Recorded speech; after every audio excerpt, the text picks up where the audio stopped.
Folks, Black Star Network is here. Hold no punches. I'm real revolutionary right now. Support this man, Black Media. He makes sure that our stories are told. Thank you for being the voice of Black America, Roland. Stay black. I love y'all. All momentum we have now, we have to keep this going. The video looks phenomenal. See, there's a difference between Black Star Network and Black-owned media and something like CNN. You can't be Black-owned media and be scared. It's time to be smart. Bring your eyeballs home. You dig?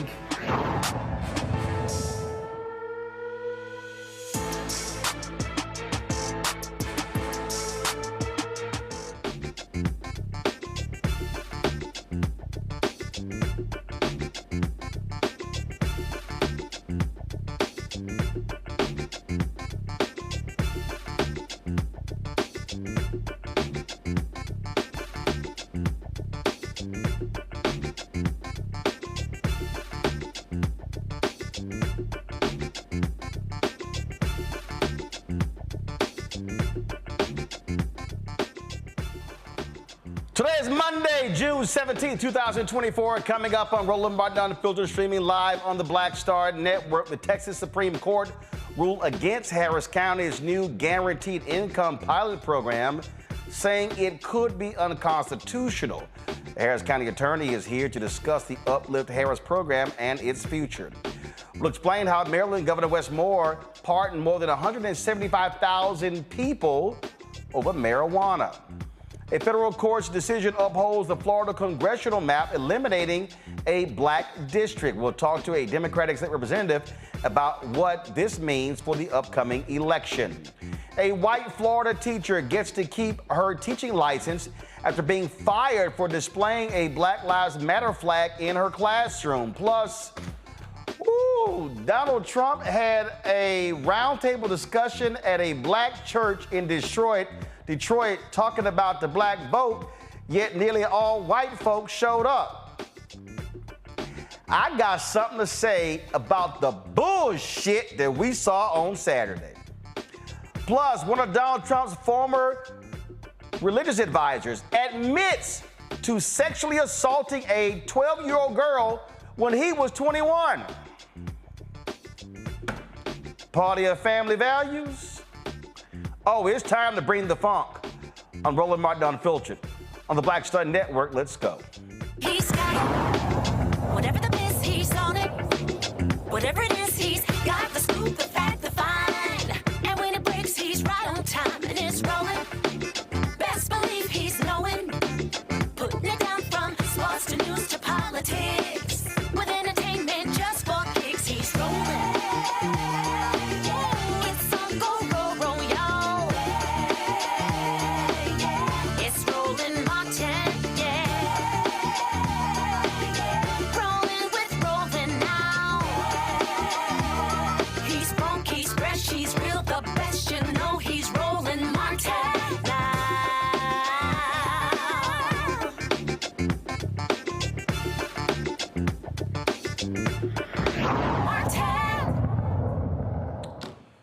Republicans in Texas continue to try to tell blue counties what to do. Attorney General Ken Paxton targeted the Uplift Harris program, which would have given monthly payments of $500 to almost $2,000, $500 to nearly 2,000 impoverished county residents for 18 months. Well, the Texas Supreme Court says that could be unconstitutional. Again, Paxton sued Harris County, seeking a temporary injunction pending the case's outcome, but it was denied. He appealed that decision to an appeals court, which also rejected it. That's when the state Supreme Court intervened. Joining me now is Harris County Attorney Christian Menifee. Christian, glad to have you back on the show. Here you have Paxton, angry with the county for doing this. He's trying to tell Harris County what to do with its money for its residents. I thought Republicans believed in local control. I think the days of Republicans believing in local control are days of the past. Instead, what we've seen is they believe in power grabs and hypocrisy. We've seen our governor, our lieutenant governor, our attorney general and even members of our judiciary do everything they can to try to undermine local control and local government in Harris County simply because we have progressive leadership here and we have folks who don't look like them and who don't think like them. So unfortunately, I think the days of principled conservatism are gone here in the state of Texas. All right, so what does this decision mean? Do you have any other place to go, or is that simply the final call?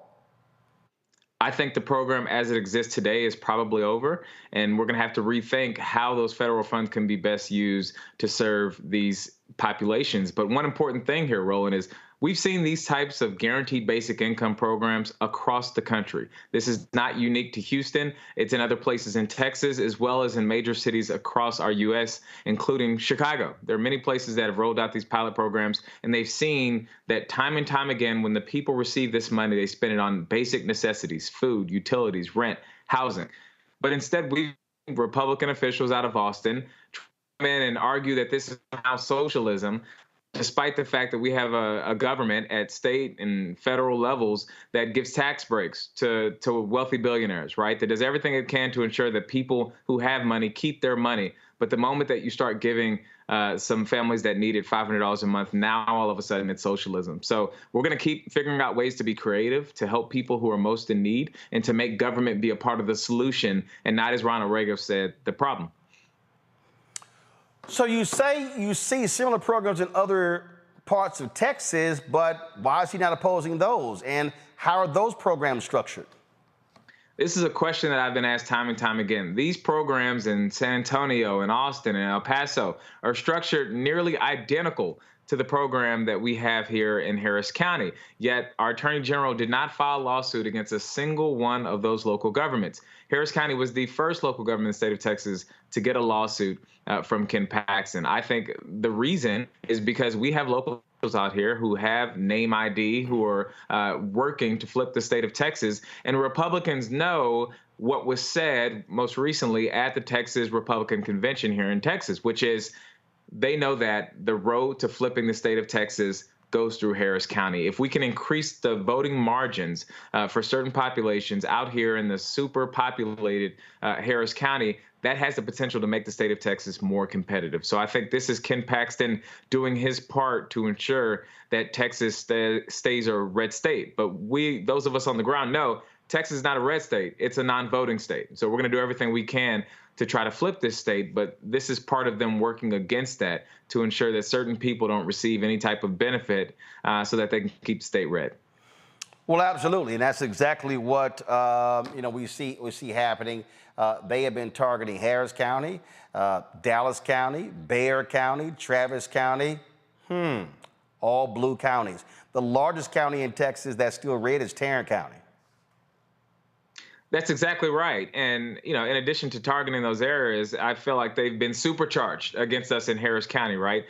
We elected dynamic, progressive leaders, all of whom are black and brown. And when folks got into those offices, they thought of creative ways to help use government as a solution to help people as they achieve their version of the American dream. So this Guaranteed Basic Income pilot program is just one example of that. But we have a number of other programs where we're trying to rethink how government works here in the state of Texas. But out in Austin, you see people who only want Texas government to work for billionaires. While we were in the middle of a winter storm and Ted Cruz was headed out to Cancun, we saw that our governor got $1 million contribution, right, from the CEO of a pipeline company because of how much money that company was able to make during that time period. Time and time again, we see laws passed to benefit the billionaires, but we're the laws that are being passed to help out folks who are, down on their last dollar, who are working 2 jobs and still can't make ends meet, who live in some of our most impoverished neighborhoods. And those are the folks that we're focused on here in Harris County government. And so, again, we talk about what's next. Are you looking at other programs and how they were tailored, or coming up with a creative way to achieve the same result, but making some changes?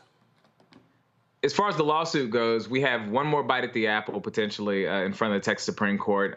Given that this is an all-Republican body, many of whom were appointed directly by the governor himself, I am not optimistic on that avenue. But in a parallel track, we are thinking about how we can refine the program so that it could withstand legal scrutiny. And you asked an important point in that question there, Roland. You said, are we looking at other programs and saying how they were done?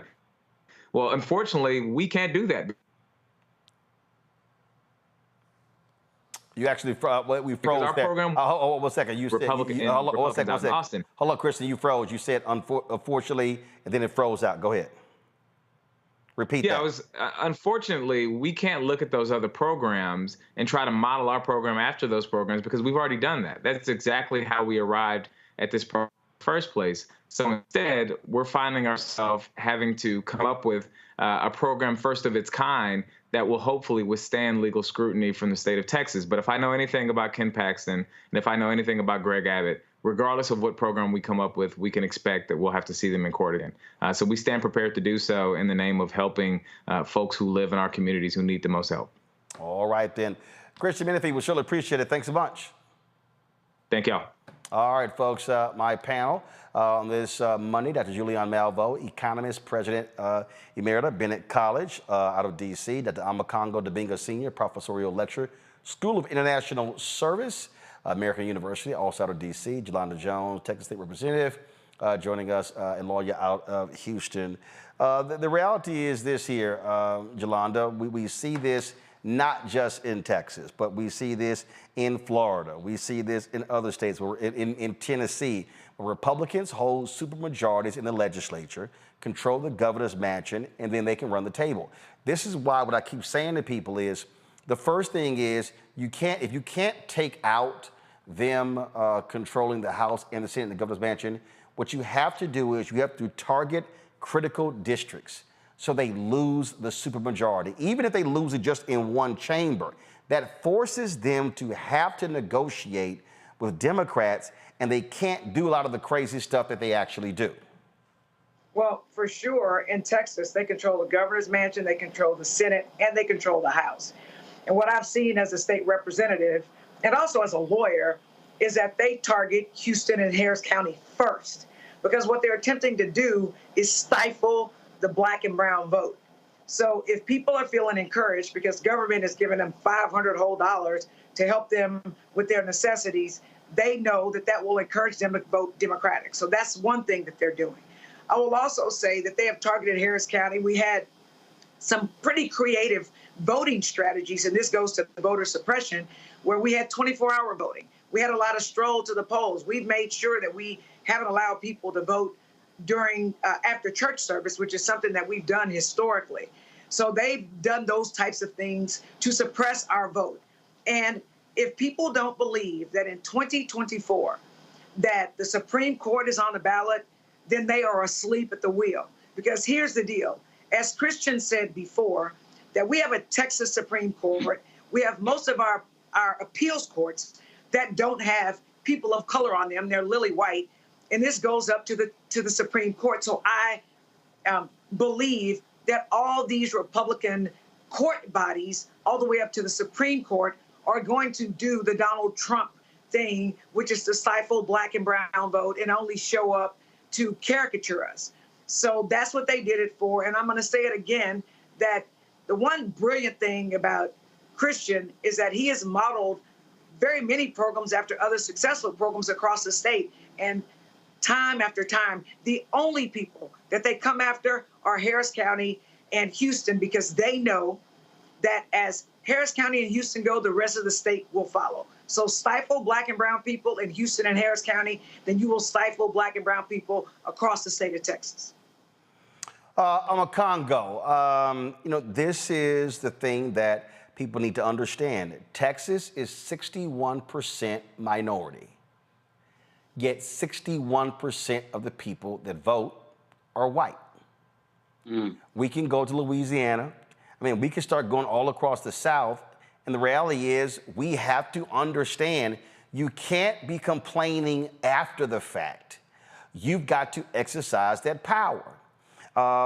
In the next segment, I'm going to talk about a new poll that shows where black folks are in a couple of critical states. And the New York Times had this story where these black farmers are upset, saying, oh, they might vote for Donald Trump, which is like, okay, that's stupid, considering it was Donald Trump's top guy, Stephen Miller, who sued to block the billions to go to black farmers. So if you are a black farmer and you're talking about voting for Donald Trump, you literally are empowering the very dude who wants to get rid of you. This is the insanity that I am hearing out here from people who are saying some of the dumbest shit I've ever heard. Oh yeah, Trump's my guy. And I'm like, do you understand? You are on the menu. You ain't got a seat at the table. Most definitely. And there's another stat that I can't remember that you cite often about Texas and the youth voters as well, in terms of how they're not. 75% of voters 30 and under did not vote in the 2022 midterm elections. Even with Beto O'Rourke running, that's how Abbott won again. Exactly. And that's part of the problem right here, is that people will spend a lot of time out there protesting and posting things and all of that. But it reminds me of what the great Bayard Rustin said. It's like, when you have the right to vote, you don't need to protest. And so we need to shift our energy and our focus. And this program with the guaranteed income, I'm glad you asked Brother Christopher that in terms of what's next, because he was talking about the fact that this state can turn if we continue to get motivated and mobilized. And so this needs to be used as another guide and another reason to get people voting because, hey, we get a different governor. This guaranteed income program comes back to Harris County. You know, as Dr. King said, in America, we have socialism for the rich and capitalism for the poor. And in these particular instances, we see that every instance that is made to help poor people, Reverend Barbara talks about it all the time, are crushing us and are crushing our communities. They break it down. So if we can galvanize people to finally make this connection, just like you said with the farmers, and finally see that the Texas governor, Trump, all of these guys are working against our interests, and our only real power is that ballot box. It can start to turn some heads. But this idea of farmers thinking of actually voting for Trump, I mean, like we said, it's absolutely insane. And lastly, as it relates to guaranteed income, this program has not been only tried across America, it's been tried across the globe. Places like Canada and other places have implemented it successfully. But there is a concerted effort to make sure that poor people stay poor and don't have an opportunity. And it's not only poor people that would benefit from it, because depending on the state that it's done in or the county, it's scaled. So we should really get elected officials in there that are going to be looking at this and the success stories, and this should be one of the motivating forces going into the November election. There are people who go, oh man, I always hear you talking about voting, and I just think, oh, you're making a big deal out of this. This is very clear, Juliana. Voting has its consequences. The reason Republicans in Texas are able to do this is because they control every statewide position. And they hold all the cards, they hold all the power. And what I keep saying to people is, the agenda is the agenda. There are people right now who say, I'm not happy with Biden and Harris. Okay, got it. One, what do you want to see get done? Because probably some of the stuff that you say you want to see get done actually has gotten done. But two, I'm being very clear. The agenda of the MAGA right is not pro-black. That's right. The agenda of the MAGA right is absolutely meant to completely eradicate many of the economic and political gains that we have made. I tell black folks, stop getting played with the banana in the tailpipe when a Donald Trump shows up at a black church and the pastor goes, I'm just so happy you're here. Damn that. Let's talk about policy. And people can play games if they want to. And I'm going to show some polling stuff in our next segment. But they need to understand that what we have been able to get since 1968, all of this is on the line if these crazed, deranged, sick individuals are allowed to continue in power. You know, Roland, any minister, black minister in particular, who would invite the devil to their church is on a fast path to hell because he's not serving his constituents, he's not serving his parishioners, he's serving himself. And what we have to ask ourselves later is, what did he get paid to do that? What did he get paid to do it? So he's not praying, he's preying, P-R-E-Y-I-N-G, on his parishioners. That's disgusting. But their entire agenda is disgusting. The very modest program in Harris County, and it's a modest program. Some cities are doing up to 1,000 a month. And what happens when you have those kind of programs is that people sometimes are able to level set. Many of the people who are poor are episodically poor. Something has happened. They lost their job. Somebody got sick. And so they're in the hole. And what they're able to do is level set when they get a program like this. The $500 a month, I think it was for 18 months, that's $9,000. Quite frankly, when you contrast that to the tax brace that the wealthy get, it's not a lot of money at all. But it's enough money for some struggling family, again, to level set. The hostility toward the poor, and that's what it is, a hostility toward the poor is evident here. And not only a hostility toward Democrats, we know that, but it's also a hostility toward poor people. We want to oppress people.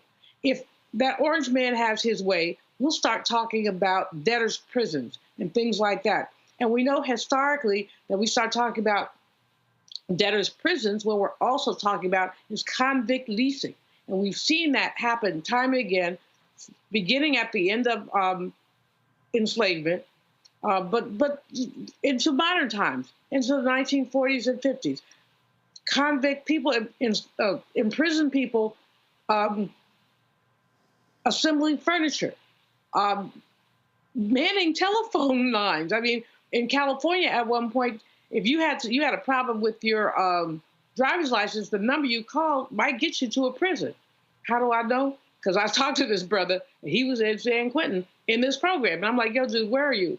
I'm just trying to keep the conversation about my driver's license off the table. And he told me, and we talked for a very long time, but that's what they were being leased to do. So we know when you start warring on the poor, and we have labor market shortages right now. Understand that people are talking about labor market shortages. Will these people be leased? And I know that this seems like a very dystopian way of looking at things, but it's not. This is what we're setting ourselves up for if you let that orange man and his cronies back into the White House. As I've said many times, look at Project 2025. Look at the 900-plus page document that would actually eliminate the civil service. All the appointments now that are Schedule C, et cetera, these should be presidential appointments. These should be presidential appointments. And here's what we know, Roland.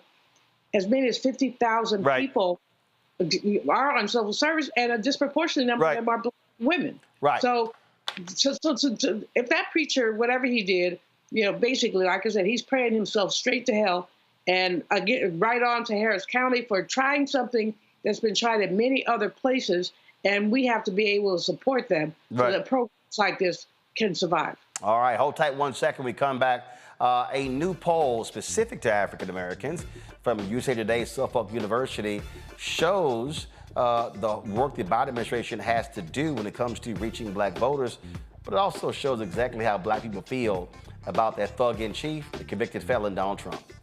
That's next. You're watching Roland Martin Unfiltered on the Black Star Network. Hello, my brothers and sisters. This is Bishop William J. Barber II, co-chair of the Poor People's Campaign, a national call for a moral revival, and president of Repairs of the Breach. And I'm calling on you to get everybody you know to join us on Saturday, June 29th at 10 o'clock a.m. in Washington, D.C. on Pennsylvania and 3rd for the mass Poor People's Low-Wage Workers Assembly and Moral March on Washington and to the polls, and the post effort to reach 15 million poor and low-wage infrequent voters who, if they vote, can change the outcome of our politics in this country. Our goal is to center the desires and the political policy agenda of poor and low-wage persons, along with moral religious leaders and advocates. Too often, poor and low-wage people are not talked about, even though in this country today there are 135 million poor and low-wage persons. There's not a state in this country now where poor and low-wage persons do not make up at least 30% of the electorate. It is time that the issues of poor and low-wage people be at the center of our politics. Living wages, health care, things that matter in the everyday lives. We will no longer allow poverty to be the fourth leading cause of death in this country. We must let our voices be heard. Join us. Go to our website, www.poorpeoplescampaign.org. RSVP. Get others to come. Get a bus, get a van, get on the train. Come and let our voices be heard and our votes be felt. Lift from the bottom so that everybody rises.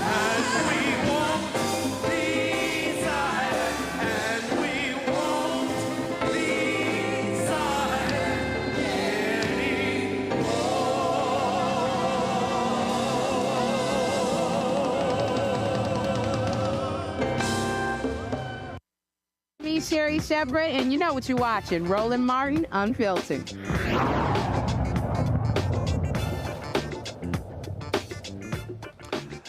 Well, the folks at USA Today and Suffolk University dropped a new poll specific to black voters, and so I want to talk about that with you.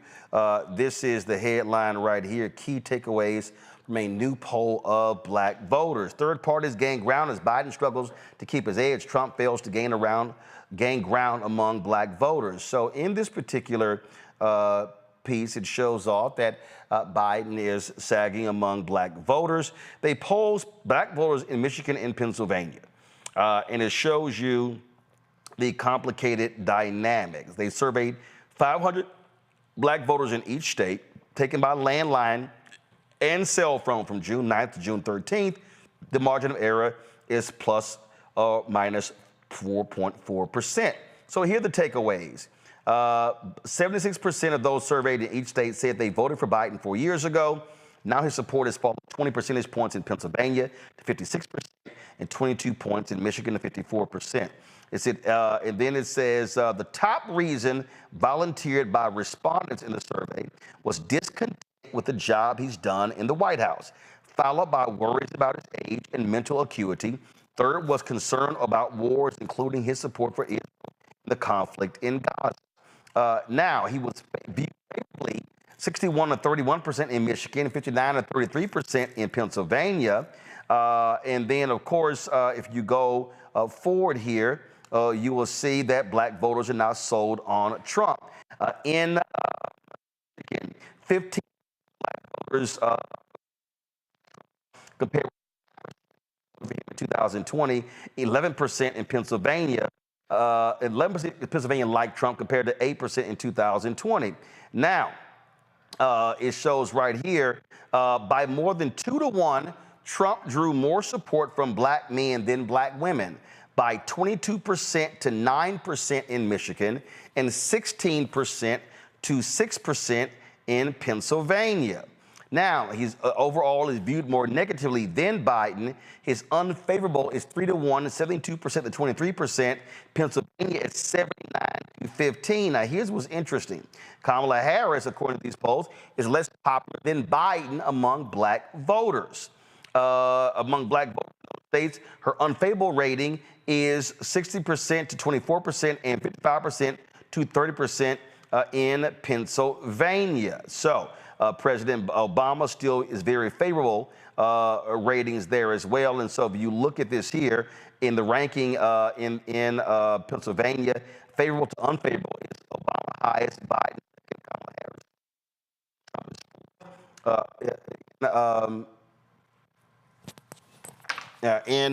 Okay, we're going to fix my microphone here.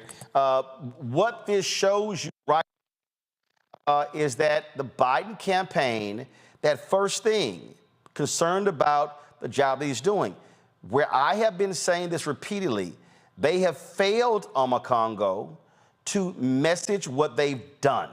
And I believe, and I've said this, I said this last year, they should have spent January to August holding sessions, holding town halls, providing laying out what they've done, not just ads. You got to be on the ground, having lengthy conversations, driving content on Black-owned media, putting out surrogates, specifically talking about policy.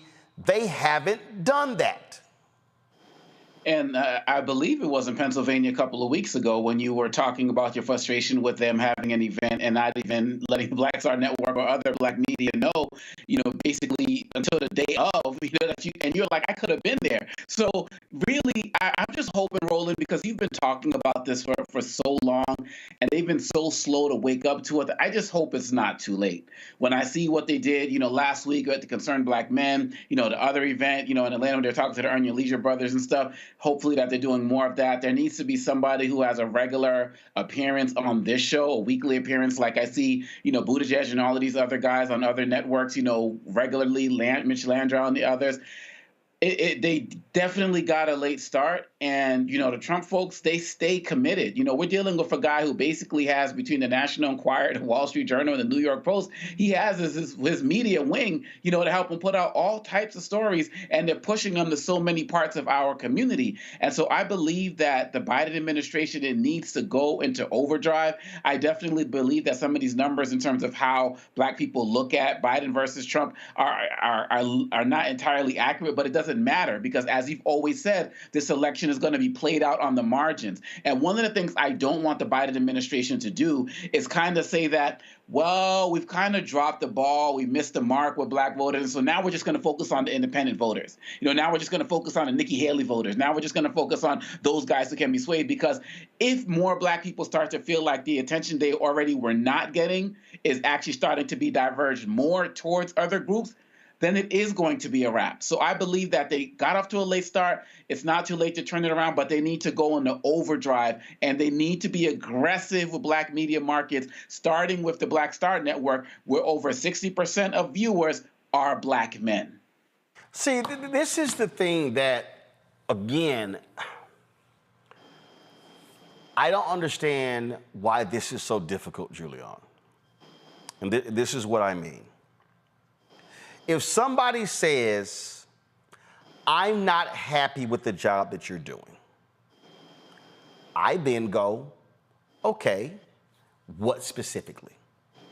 When I encounter people and they say, you know what, matter of fact, like when we did the panel at 100 Black Men, when this brother said, I hear from a lot of brothers and I agree that that the Biden-Harris folks have not done anything for straight Black men.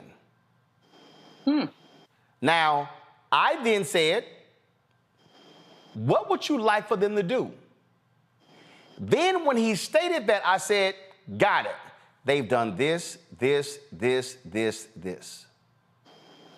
This is why you've got to be having these conversations, because I need to be hearing from people and then giving the counter to what they say, and now they have real information.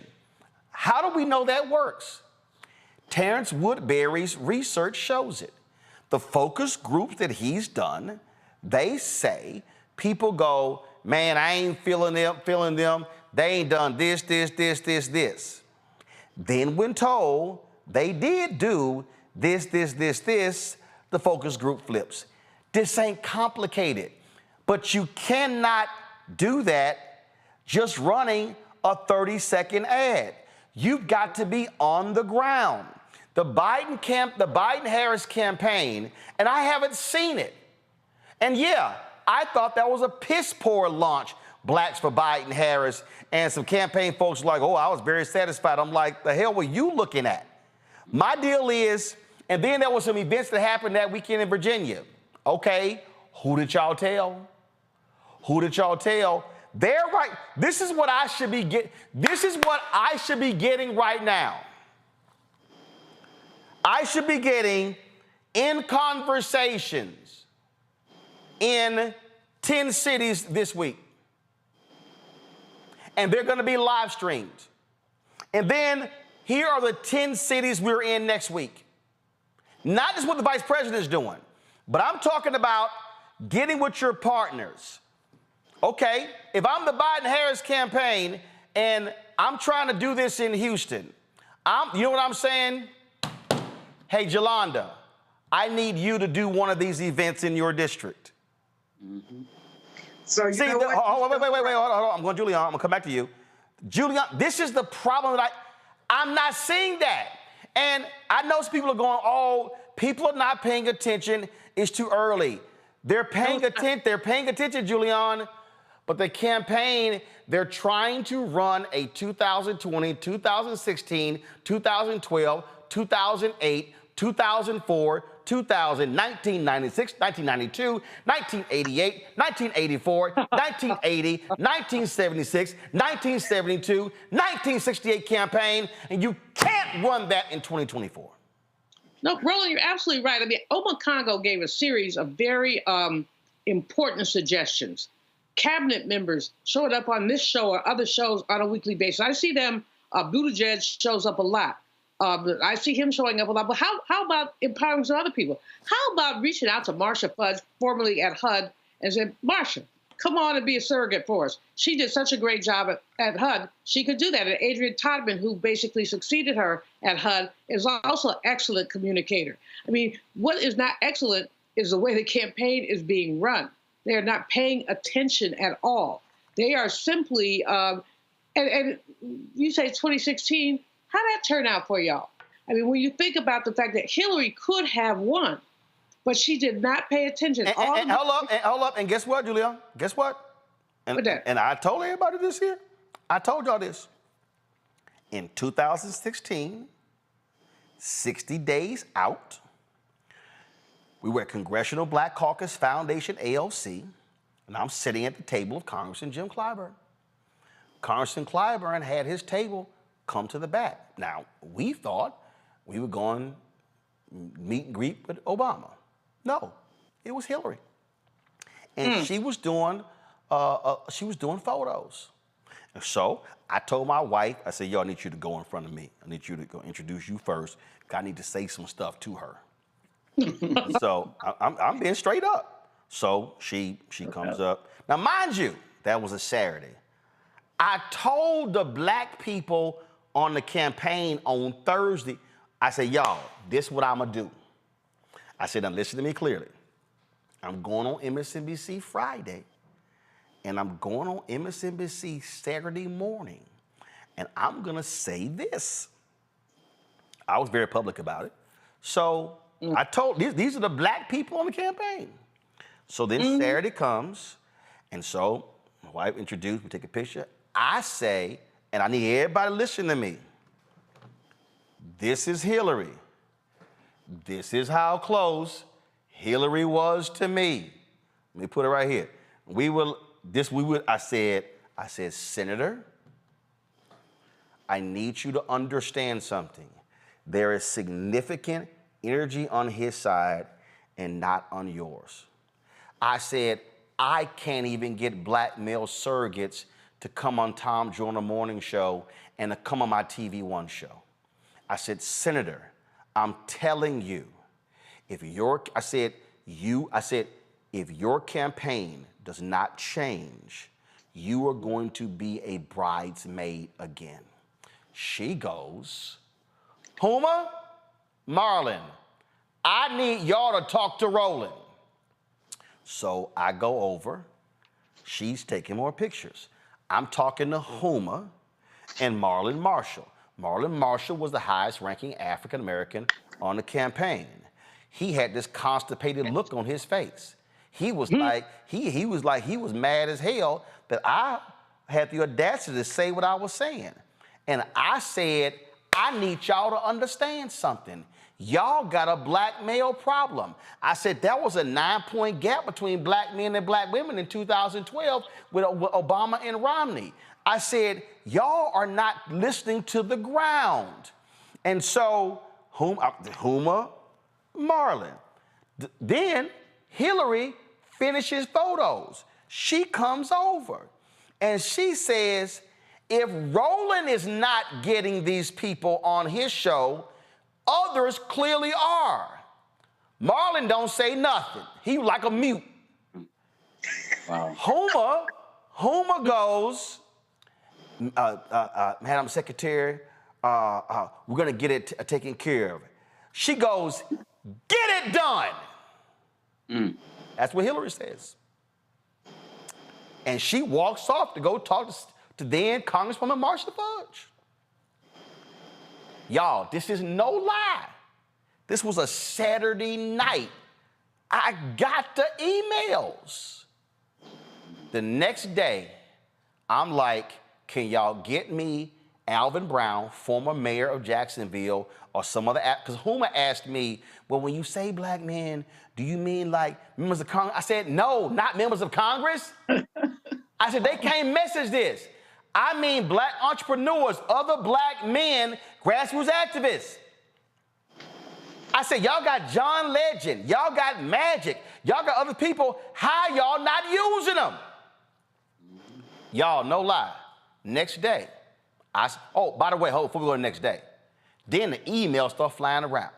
Now the black people in the campaign mad at me. Damn, Roland, what you do? I said, I told y'all Negroes what I was gonna do, because that's gonna empower y'all, because y'all been saying. So the next day, I sent emails. Who could I get? Literally 12 hours go by. They did not confirm me a single surrogate.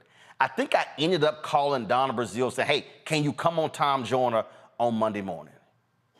I literally just said, the Hillary people hired Zerlina Maxwell and Jamira Burley to appear on black outlets. I had Zerlina and Jamira on my show on the regular. I could not get Jamira and Zerlina on my damn show.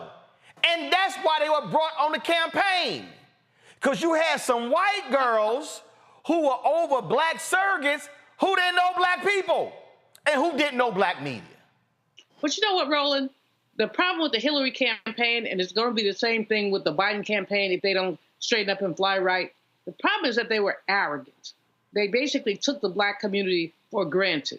They didn't feel like anybody was going to go for Trump. But now there's evidence that people do, but they're still not paying attention. I mean, we all have battle stripes from 16 and even from 20. We're not paying attention, ended up with these razor-thin margins. I think we talked about last week Mandela Barnes, who could have been a United States senator.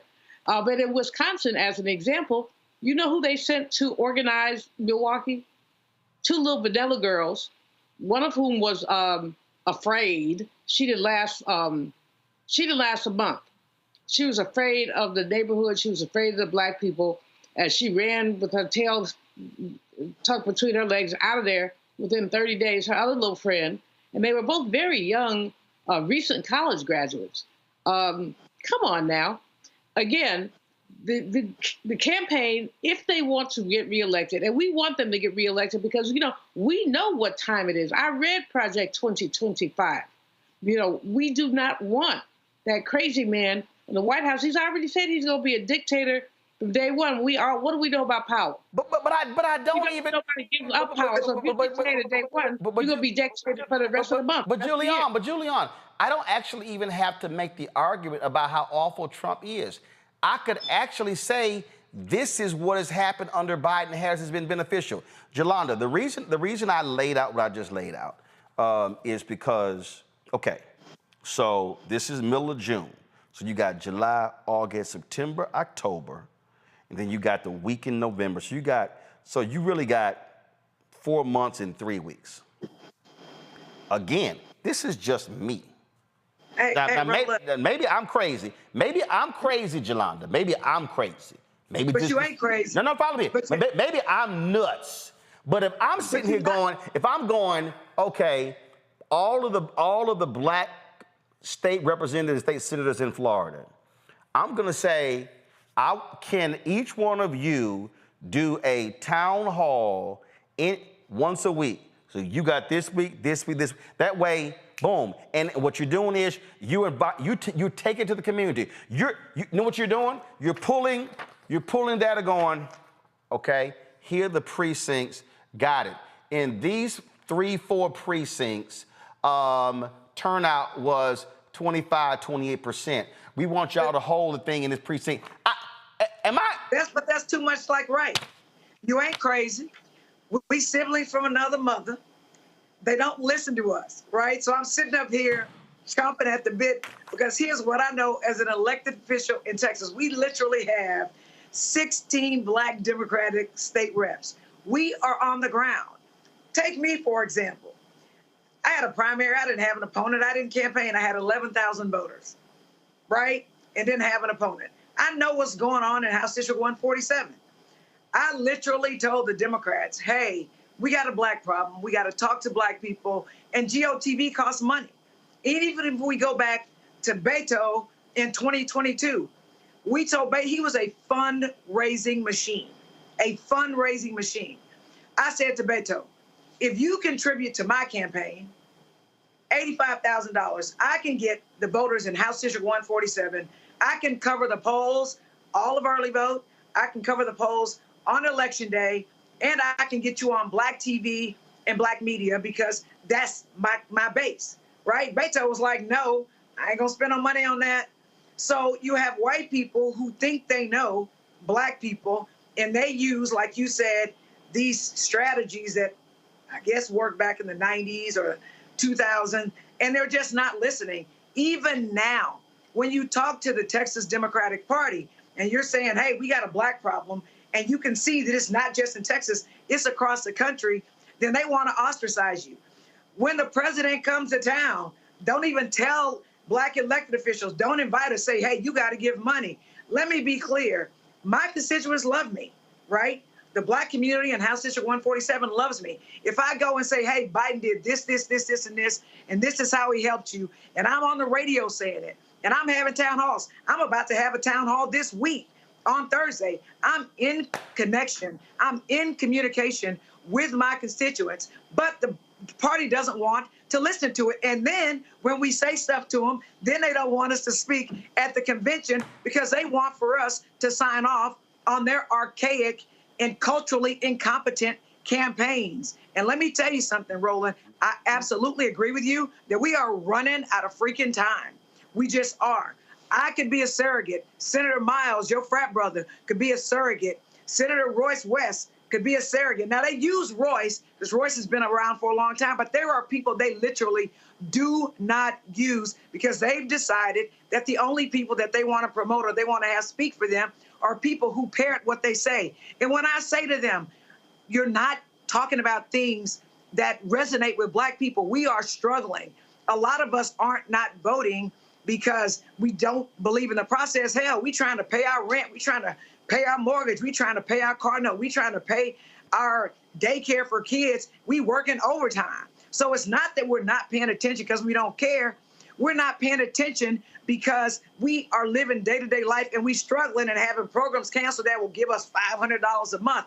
And so what I'm saying is they need to use us. We are an asset to go to our communities. We know where they're handing out free food at the Third Ward Multi-Service Center. We know where they have cooling centers with this damn heat wave where it's burning up and you need to go there. We know where these places are, but the Democratic Party, at least in Texas and in Harris County, they're not listening to the Black electeds because they're just taking Black vote for granted. Now, and I think when we're dealing with the margins, that the 2-to-1 Black men, as you said, Roland, that are voting for Trump over Biden, that's going to be the difference in the damn election. So whenever they're ready to use us for the superpowers that we have, I'm ready, willing, and able. But right now, they only want us to meet if we contribute to the president's campaign. Well, guess what? I'm spending the money I got to reach out to Black voters. That is my base. And they need to be trying to help me do that to promote them. I'm sorry, go ahead. So this is what I have been saying for the longest. And what I said, and I said, y'all pull the tape. I said this in 2022. I said it in 2020. I said, don't give money to I said, Black people, don't give money to the campaigns. Said it. Mm-hmm. I said, give your money to Black groups. I don't. Yep. Guess what? I haven't gotten a single call from 10, 20, 30 black millionaires saying we're going to create a $10 million black GOTV fund. And that black GOTV fund, and see, for everybody who's listening, and I know some people are listening, they going, Roland, you ain't never run for office. You ain't never worked on a campaign. I'm like, you're right. But do you know how many nights I fell asleep when mama and daddy was working the campaign? Do y'all understand my mama and daddy, who just celebrated 57 years of marriage last week, how many phone banks they ran? Do y'all know how many times that me, my brother, and my sister, and my two younger sisters, they were way too young, were putting out yard signs of candidates? Oh yeah, I know about having to put gloves on so you don't get splinters in your damn hand for no damn yard signs. Do y'all know do y'all know how many campaigns on election day, me and my brother were at the polls at 7 o'clock in the damn morning, handing out literature for different candidates? So what I'm trying to explain to y'all ain't what I heard, it's what I know. And what I know is this election will be about margins. Let me say it again. Donald Trump won in 2016 with 77,000 votes in 3 states. Hillary Clinton campaign was stupid as hell. How in the hell did she never, ever set foot in Wisconsin? That was flat out nuts. She lost by about 10,000 votes. She lost Michigan, she lost Pennsylvania. Now, if you move fast forward to 2020, you'll say, oh my goodness, Biden, he beat Trump by big numbers in Pennsylvania and Michigan. First of all, it really wasn't big numbers, but the bottom line is it was a good margin. Lot smaller in Georgia and Arizona and Nevada.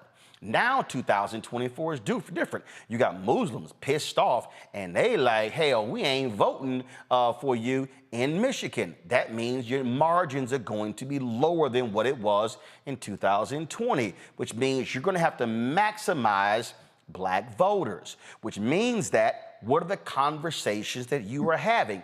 Again, maybe these things are happening, but if these things are happening, I can tell y'all right now, I damn sure haven't gotten any information. And if they are happening and folk like me don't know, that means you're failing. So what should be happening, and I'm just telling y'all right now, what I'm laying out to y'all ain't that damn hard. It literally says, Jolanda just said there are 16 black House members? Democratic House members. 16 black Democratic House members. Y'all, that's 4 a month. That means there could be 4 in July, 4 in August, 4 in September, 4 in October. All you asking them to do is 1. Not 1 a month, just 1. Now all of a sudden, but I'm having multiple a month. No, I understand that. But then follow me when I'm talking about how I see it. Then you say, hey, let's just not talk to the room. Let's make sure those town halls are being streamed. So now all of a sudden, the content is now going out. And so, oh, damn, Jolanda's having a town hall. Hey, y'all, grab that stream and let's restream it on the Black Star Network. Oh, hey, Representative so-and-so in Pennsylvania, State Senator Vincent Hughes. Okay, you know what? Let's restream that because guess what? Black travels, black carries. And so when black folks are talking in Texas, black folks in Florida are listening. Black folks in Florida are listening to black folks in Georgia. These things, we are communicating. The Hillary Clinton campaign, Donna Brazile went to them and asked them for $5 million. I think it was in August or September. They told her no for black media. She went out and raised $2 million herself. Then they wanted to tell her how to spend the $2 million. She said, y'all can't tell me how to spend the money I went out and raised.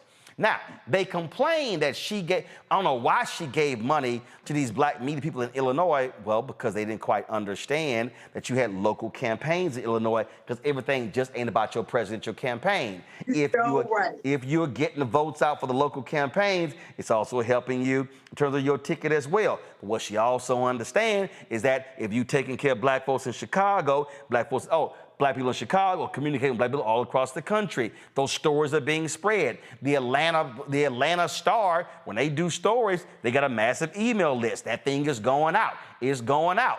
And so when this outlet or this outlet is going out, it's going out because this is about information, y'all. This is not just about ads.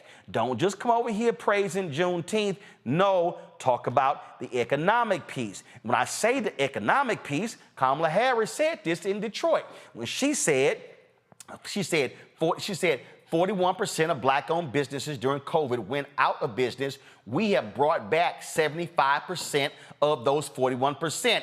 Tell me why the campaign has never shown me any other 75%. It's kind of basic. Yeah, but why are they making us pay to meet with them when they should just have, I think they should have routine conferences with the elected officials because we send out emails. Right. We do robo-dials. We get on the radio. We're on TV like I am now. So let me hold up. So let me go back. I didn't complete a thought. When I was talking about black funds. So everything that I'm laying out to you, do you know who does this? Black Voters Matter. Do you know how they organize? 365. They only aren't here during elections. Do you know who does this? Until Freedom. Do you know who does this? New Georgia Project. You know who does this? Georgia Stand Up. There are groups in Milwaukee. There are groups in Philadelphia. There are groups in all of these cities around. And you know what their whole goal is? Grassroots. You know what they do? Door knocking. So when Yolanda talked about trying to get 85,000 from Beto, what she was saying to everybody who's listening and paying attention is, guess what? Those are paid jobs. So we're going to pay you to door knock. We're going to pay you to take this list and go, 400 people in this precinct, 78 voted in the last election. That means there are 322 people who did not. You can actually see the people, and you can go directly to their door. You got to touch them. Y'all listen to what I'm telling me. Again, I ain't got to run for office to know this stuff. You got to touch those people 5 to 6 times before Election Day. So you got to touch them 3 times between now and the deadline to register. Then you got to touch them 3 more times from that point to the start of voting and the end of voting. That's what you have to do. And all I'm simply saying is, and I get it, they're putting up field offices and doing this, that, and the other. But what I'm talking about right now, we're not having a voting conversation. Right now, we're not having a registration conversation. Right now, you need to be having an information conversation. You need to be able to say, hey, Yolanda, first of all, we're providing you, and again, here are detailed things. They finally woken up and started doing some of this stuff when you talk about the proper means that should be done. But stop sending out 5-page long-ass white papers detailing what done this, and it's too damn broad. It's too expansive. I'll give you a perfect example. I'm going to show you this here. This is a meme. Thank God they're finally doing this. It took them forever to actually do this here. And so this was a meme the campaign sent out. Manufacturing is booming under Biden. Total construction. So here we go. Hold on. Let me zoom this up. Total construction spending, U.S. manufacturing. So, all right. So now here's the deal, y'all. Nice graphic. Okay. But the problem is, as Joe Madison would say, rest in soul, rest in peace, you ain't putting it where the ghost can get it.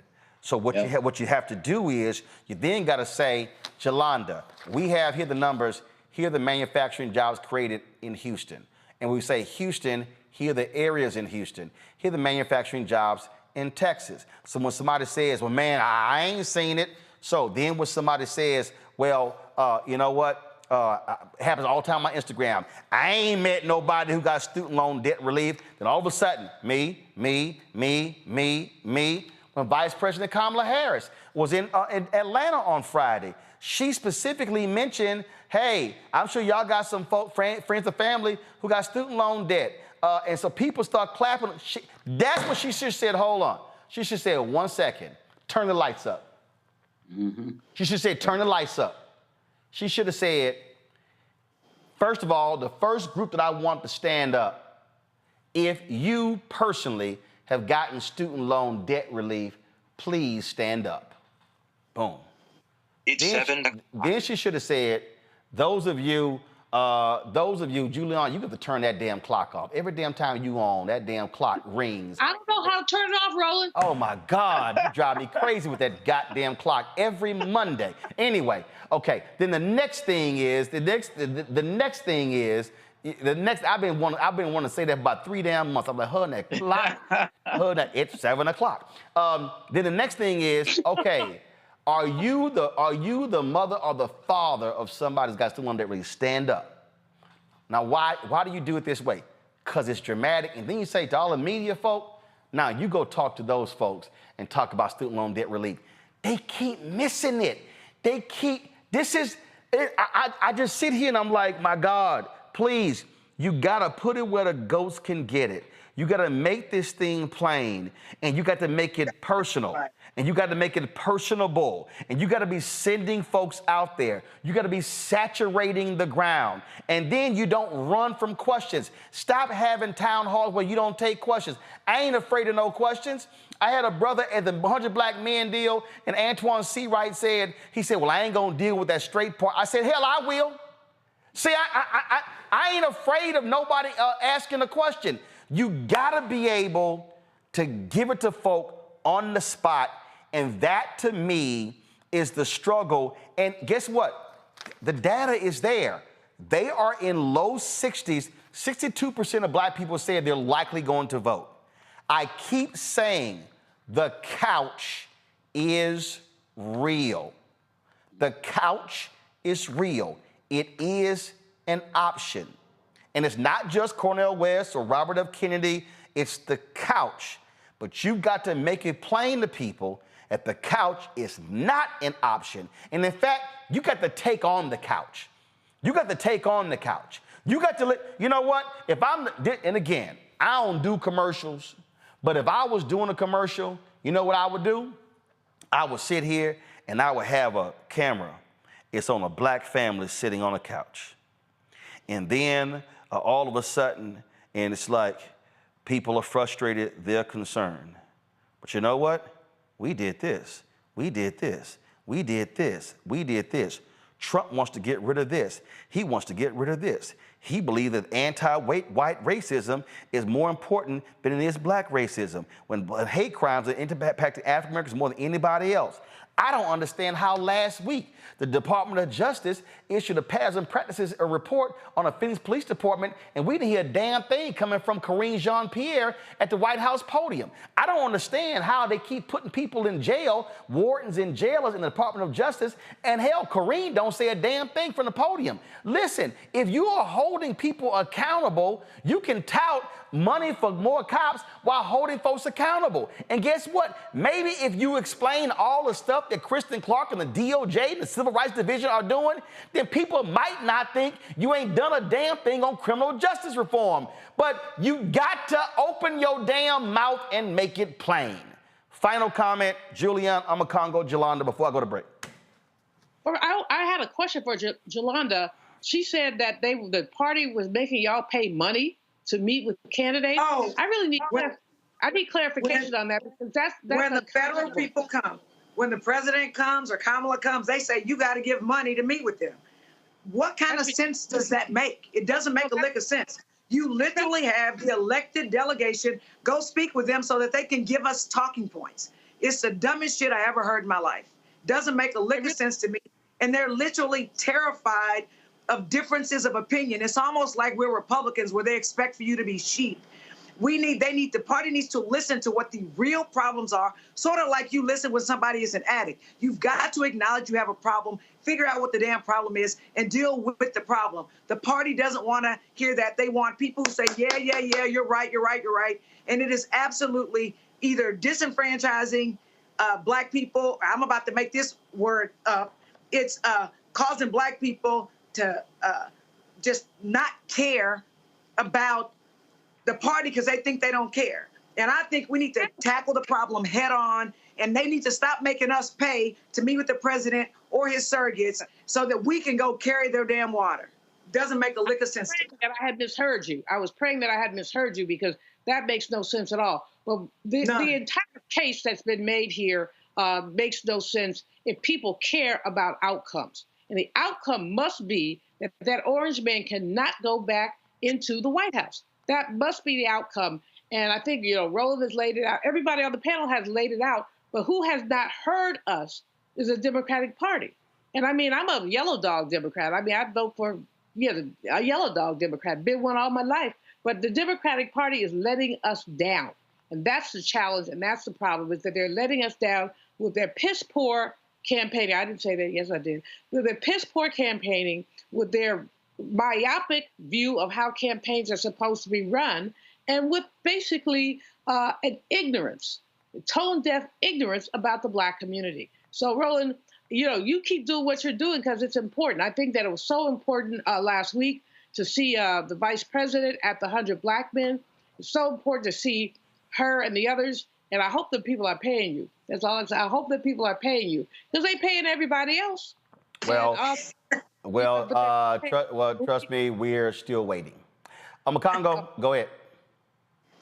Look, the fact of the matter is this is Biden's election to lose. And there are so many lessons that you just ran down. We're talking about 2016. We're talking about 2020. We, excuse me, every single day when we look at this campaign, we see opportunities squandered. When we talked about that Blacks for Biden event in Pennsylvania, I remember Rebecca Carruthers was on the show. She was like, I was there that day and didn't even know about it. And she's a political organizer and commentator. And so if Biden really wants to solidify this thing, he has to double down on his Black support. He has to listen to Black statisticians, Black pollsters. If they don't increase their Black media presence, that's the ultimate slap in the face. Because everybody can talk about, well, we need Black celebrity endorsements and rappers and all of this other type of stuff. It's the Black media. It's the newspapers, the podcasts, the TV shows, all of that. That's where you're going to see the real mark. And then lastly, going back to what you said earlier, also, Roland, putting that money on the ground of organizations like Black Voters Matter, listening to what Representative Jones just said about what she could have done for Beto O'Rourke if they were just willing to cough up the money. We are giving it to them. We are feeding them. And all we're saying, Roland, is respect us enough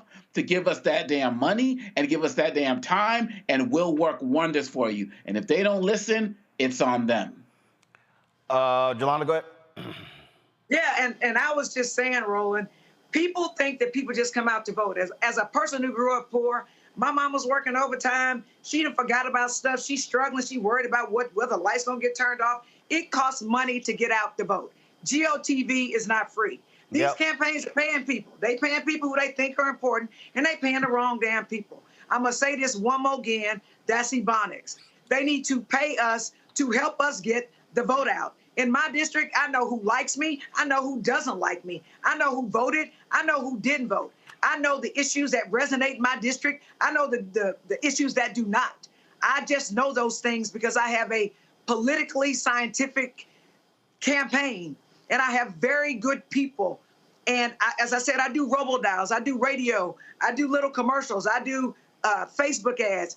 If people will come to vote for me, the question is, are the people that are coming to vote for me going to vote for the other people on the ballot? So I could very easily say, hey, when you voting for me, vote for Biden. Hey, when you voting for me, vote for Colin Allred. When you voting for me, vote for this person. When you voting for me, vote straight down the ticket. But they are not paying us. They take us for granted. And I hope and I pray that Trump doesn't win, because all of our civil rights are going to be set back, and the Supreme Court is going to be screwed so much that my granddaughter is going to have less rights than I have right now, and that doesn't make a lick of sense. And so I hope the Democratic Party is listening. You guys aren't doing right. If you don't listen to Roland Martin, the man, Merlin, I'm about to give you a commercial. Roland Martin, who started off on white media. Actually, I started off on black, but go ahead. I know you were like KCOH and stuff like that. I'm talking about when you're on MSNBC and CNN and doing all this stuff. You had to start your own black media because you know what? We are thirsty. We black people are thirsty to hear from people who understand what we go through and the issues that are important to us. And that's what in the hell you talk about. You're not going to see this on MSNBC. You're not going to see this on Fox. You're not going to see it. If they don't listen to you, then shame on them. Because the one thing I can say about you, Roland, is you know exactly what resonates with black people. And I'm going to say it again, the Democratic Party across the country has a black problem. And they better start listening. I have said to numerous people, I travel more around this country talking to black people than anybody they got on their campaign. And anybody... And you go to the Tom Joyner cruise, you go with people older people, and they talk politics. I talk to regular black folk in the airports, in the convenience store, all the time. And so this is what I keep saying to black people. I do not believe we have to wait on a party or a candidate. We have institutions, and so if you go, Henry, pull it up. This is blackvotersmatterfund.org. They do the work. If y'all want to support a group, and let me tell you something right now, they actually support this show. They have supported us from day one as well. So we have got to also we have to fund our own institutions. We've got to fund, because see, let me be real clear. This is where all of these little fools, oh man, you sitting here, you know, you caping for the Democrats. No, I'm caping for black people. There you go. I'm looking at policy, and I'm caping for black people.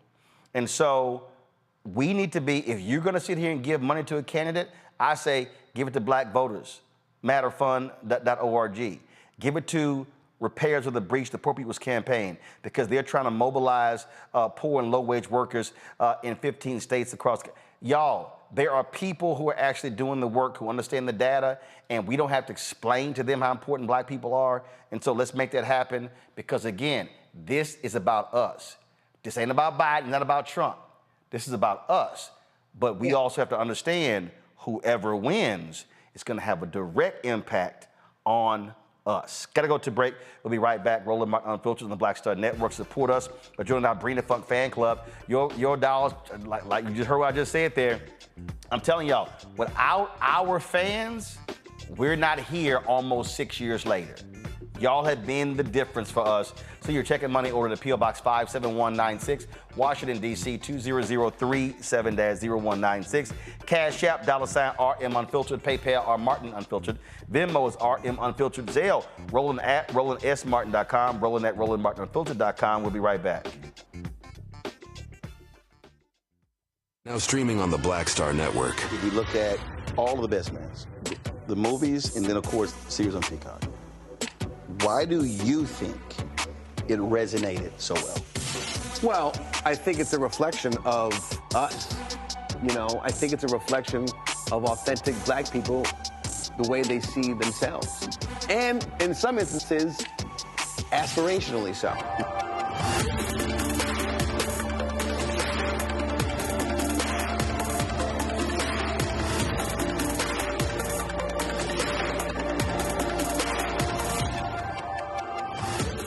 On a Next, A Balanced Life, we talk about how to get in touch with your feelings, emotions, how to find your North Star, and how to move your life along. Because oftentimes what we'll do is we'll accept what the world says about us as the truth and how we see ourselves, which that could be completely contrary to what the Word of God says about who you are. That's On a Next, A Balanced Life here on Black Star Network.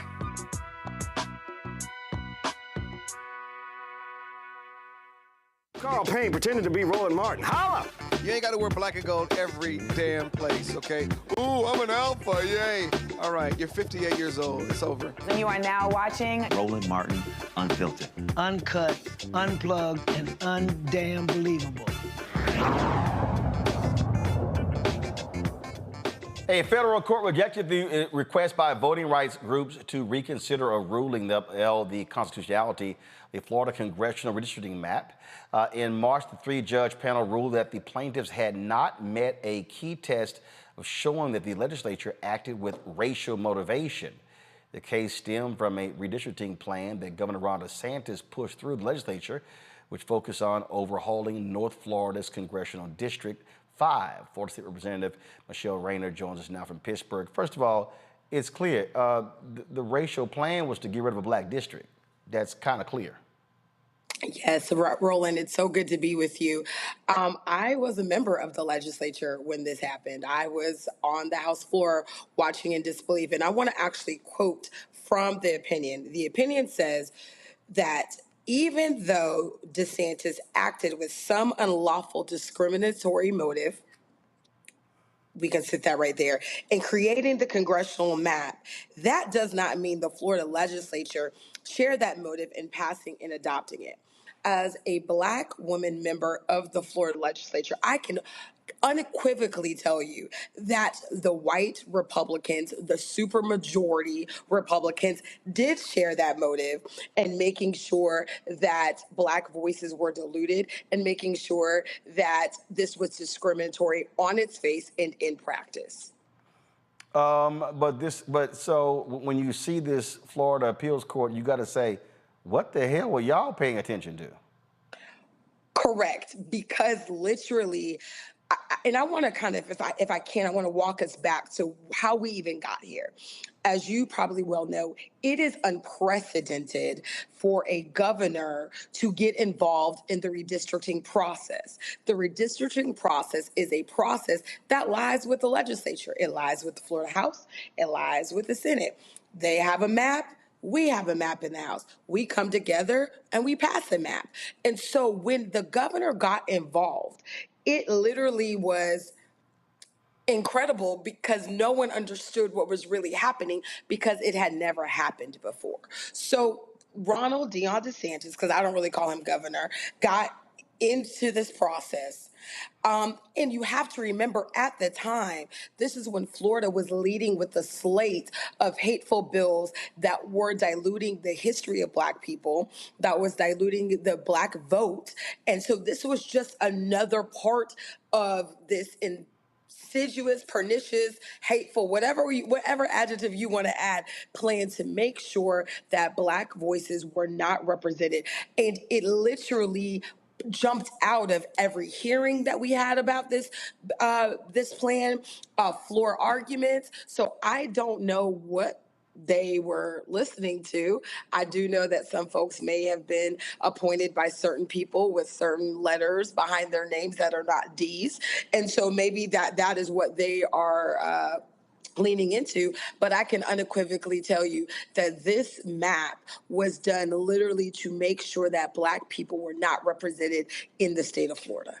What's the plan? Any plan to appeal? I don't know if the voting rights groups are going to appeal. I have friends who are the EDs, so I can kind of say with certainty that I believe that they are meeting today, that they will consider a legal way forward. Most certainly, this was disappointing because we know that the law is on our side. And the fact that this appeals court did not interpret the law correctly is a problem. Roland, you and I both know the law is very clear when it comes to gerrymandering and diluting Black voices. And as a civil rights attorney, I have a problem with this. And I think that on its face, but also the legislative intent was very clear. But this is also why I try to explain to people why you got to vote in the presidential election, why you got to vote in the U.S. Senate, because that's who approves federal judges. And so when you have these conservative federal judges, these are likely the rulings that they are going to make. 100%. And even as your previous guests were speaking about, Florida is ground zero, and our mutual good friend, Nadine Smith, also talked about, she and I were on a panel this weekend. We talked about how Florida really has been the testing ground for these really just hateful slate and cadre of bills, how we can see the Black vote is being chipped at everywhere we go in the state of Florida, and that how it has literally spread like wildfire. And my concern is that there's a lack of urgency by people, and there's a lack of urgency by folks, even in leadership, that we have to make sure that our people are understanding what's at stake in this election. Absolutely. Well, keep the fight up in Florida, and I'm happy to see that y'all have got folks running in every district there. Listen, run it up. Because you can't win if you don't run. That whole part. Say that louder for the people in the back, please. Please say that louder. Trust me, and it's happening in so many other places as well.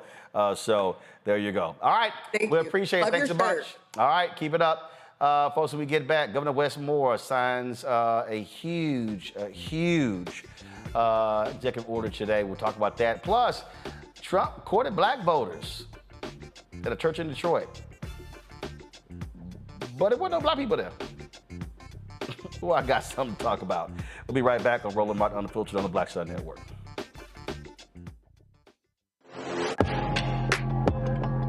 A lot of y'all have been asking me about the pocket squares that we have available on our website. You see me rocking the Shibori pocket square right here. It's all about looking different. And look, summertime is coming up. Y'all know, I keep trying to tell fellas, change your look, please. You can't wear athletic shoes every damn wear. So if you're putting on linen suits, if you're putting on some summer suits, have a whole different look. The reason I like this particular pocket square, the Shibori, is because it's sort of like a flower and looks pretty cool here versus the traditional boring silk pocket squares. But also I like being a little different as well. So this is why we have these custom-made feather pocket squares on the website as well. My sister actually designed these after a few years ago. I was in this battle with Steve Harvey at Essence, and I saw this at a St. Jude fundraiser. I saw this feather pocket square, and I said, well, I got some ideas. So I hit her, and she sent me about 30 different ones. And so this completely changes your look. Now, some of you men out there, I had some dudes say, oh man, I can't wear that. Well, if you ain't got swagger, that's not my problem. But if you're looking for something different to spruce up your look, fellas, ladies, if y'all looking to get your man a good gift, I've run into brothers all across the country with the feather pocket squares saying, see, check mine out. And so it's always good to see them. And so this is what you do. Go to RolandMartin.com/pocket squares. You can order Shibori pocket squares or the custom-made pocket squares. Now, for the Shiboris, we're out of a lot of the different colors, and I think we're down to about 200 or 300. So you want to get your order in as soon as you can, because here's what happened. I got these several years ago, and the Japanese company signed a deal with another company, and I bought them before they signed that deal, and so I can't get access to any more from the company in Japan that makes them. And so get yours now. So come summertime, when I see y'all at Essence, y'all could be looking fly with the Shibori pocket square or the custom-made pocket square. Again, RolandSMartin.com/pocket squares. Go there now.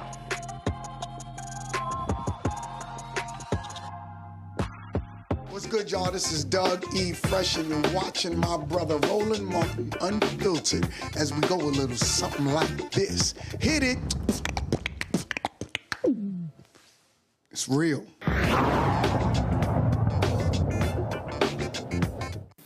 With deep pride and soberness, I will pardon over 175,000 convictions, and I will pardon these convictions. All convictions related to the possession of cannabis and cannabis paraphernalia. Maryland legalized cannabis by referendum. This administration has stood up what many believe to be one of the most equitable and efficient adult cannabis market rollouts of any state in the entire country.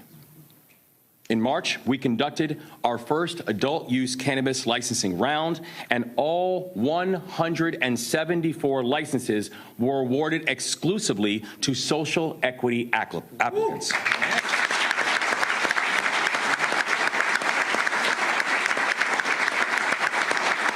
And to be clear, that's the first time that that has happened in our nation's history. Yes.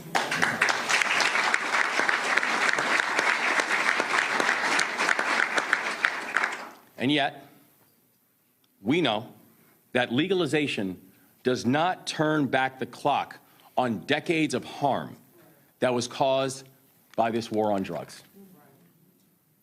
Legalization does not erase the fact that nearly half of all drug arrests in Maryland during the early 2000s were for cannabis.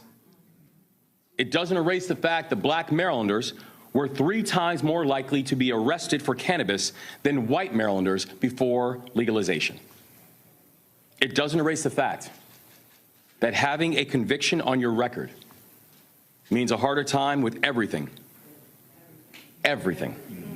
from housing to employment to education. It doesn't erase the fact that people who were arrested for cannabis 3 or 4 or 40 years ago still have those convictions on their records to this day.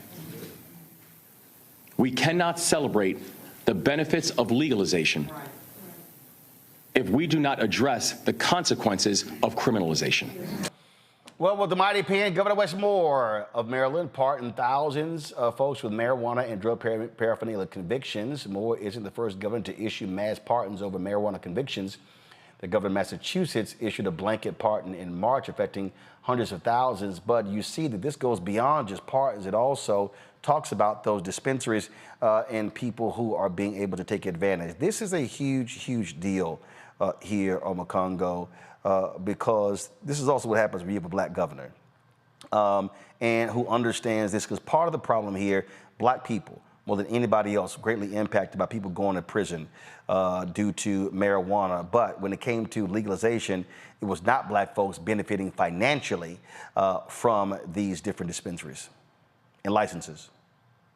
Yeah, absolutely. And hey, I live in Maryland, proud as call him my governor. And really, at the end of the day, this is what we elect Democrats for. This is what we want them to do. We want them to be able to get out there and have policies that directly affect our communities. When we look at the cannabis industry and what's happened across this country and how so many of us have been left out simply because we've had convictions. And now you said whether it was 4 years ago or 40 years ago, and you got all of these other people in the industry and profiting off of it. And let's talk about the other issues that he talked about, whether we're talking about housing, getting jobs, other types of access to things, certain types of jobs you can't get at all. For non-violent offenses, people's entire careers and lives and families have been destroyed because of this arcane type of law. And really, at the end of the day, when we look at it, we also have to be mindful of many of these guys had their voting rights affected by this as well. And so this is also ties into our last segment as it relates to making sure we're getting education out as it relates to that, because we also need to let these guys know that, hey, who knows what happens if Trump or some of these other guys get in? Are they going to reverse it? Are they going to have other policies in place that even though you've been pardoned, they're going to try to put something back on the books to make you be criminalized again? This is what political sophistication looks like. This is what it looks like having leaders who actually understand the needs of the Black community. So many of these guys come in, and Representative Jones knows this better than anyone else, and Dr. Malvo and you, Roland, they come in and say, I'm going to be the governor for all people, the mayor for all people, the president for all people. Yeah, we get that. We understand that, and that's real. But there are specific issues that relate to our community, and even before Wes Moore was governor, he's always been about that. So this is not new. And his motto, leave no one behind. When he talks about that, he's putting that into action. We need to respect it. We need to get behind it. And there's no better example of a Biden surrogate that they need to be having out there on the trail than Governor Moore. So I applaud this 100%. Jolanda? Yeah, and so I also happen to be a criminal defense lawyer, right? As a state rep, we had a whole bunch of folks coming to the TLBC, the Texas Legislative Black Caucus, to try to talk to us and convince us to vote for the legalization of weed stuff, for lack of a better word, right? And I did see people who looked like us, right, who would share in that. But I will also say that as a criminal defense lawyer, what I saw a lot of times, the thing that got us in the criminal justice system to establish probable cause was I smell weed, right? And then they went and searched your car and did all these things. And so that starts the system. My next question is, apart from pardoning, will the governor get it expunged? Because trust me, when people go and they run your criminal history and they see that you had a conviction for something, they believe you got off on a technicality. They don't believe that you're actually innocent or that you were profiled for existing while black or driving while black. So I applaud the governor. I hope Texas follows suit. I doubt it very seriously, although you will see that when white kids get charged with weed, a lot of times they have connections, and so they'll let them do a PTI, a pretrial intervention, where they get to jump through some little probation hoops, and if they do it properly for some short period of time, then it's wiped off of their record. It's the whole wiping it off of your record that matters, because like previous people have said before me, if you can't get an apartment, you can't buy a house, you can't get a job, you can't apply for grants and loans because you have a criminal conviction, that is problematic. So kudos to him. As a criminal defense lawyer, I'd like to see that these be administratively expunged off your record as long as there's no violence associated with it. Julian? I agree fully with what Jolanda has said, especially about the expungement. I mean, it makes a lot of sense to expunge records because otherwise, even if you've been pardoned, it will still follow you. You know, Wes Moore is a rock star. He really is. He's a really great governor. He's very thoughtful. Would we have more like him in other states? His comments were spot on about how long these things follow you. People have spent a lot of time in jail behind weed because what we often forget about is the prosecutorial discretion and the judicial discretion, which means that when a black person shows up, a white person shows up, they might get lenience. A black person shows up and they throw the book at them. So this is a first step towards dealing with it, but we also have to really look at these issues of discretion, and discretion often means racial bias, and so we know that. But kudos to Wes Moore, 175,000 people is really great. Expungement will make it even better, and he should continue on this path, because as I said, this brother is a rock star. We may see him running. Maryland is producing rock stars, both Wes Moore and Angela Brooks, who we hope will be the next senator from Maryland. But they're producing black people who are really outstanding, and there should be others who follow in their footsteps. All right, folks, so tight 1 second. When we come back,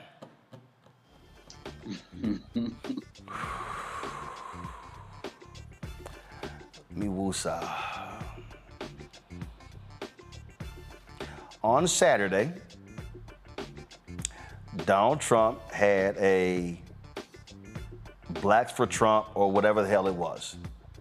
It was a roundtable discussion in Detroit. I'm still looking for the black people. But I got a few things to say about this gathering. Y'all know it was a lot of lying going on in that church. Lightning should have come down numerous times. That's next on Roland Martin Unfiltered on the Black Star Network. On the next Get Wealthy with me, Deborah Owens, America's Wealth Coach, Dexter Jenkins is a faith-based financial mentor with more than 20 years in the financial services industry. He's passionate about helping families build generational wealth. Even though I'm talking about things like prayer, I'm talking about things about reading the word, I'm talking about things like fellowship, I'm talking to members who are dealing with losing their houses, or I'm talking to members who, because of a lack of the handling their finances, they're working 2 and 3 jobs. And so what I'm finding is that they're not coming to church because they don't have a handle on their finances. We're talking how to get wealthy through faith and our finances on the next Get Wealthy, right here, only on Black Star Network. Hi, I am Tommy Davidson. I play Oscar on Proud Family, Louder and Prouder. I don't play Sammy, but I could. Or I don't play Obama, but I could. I don't do Stallone, but I could do all that. And I am here with Roland Martin on Unfiltered.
All right, folks, one of the famous quotes of journalist Ida B. Wells, we have it right here in our studio.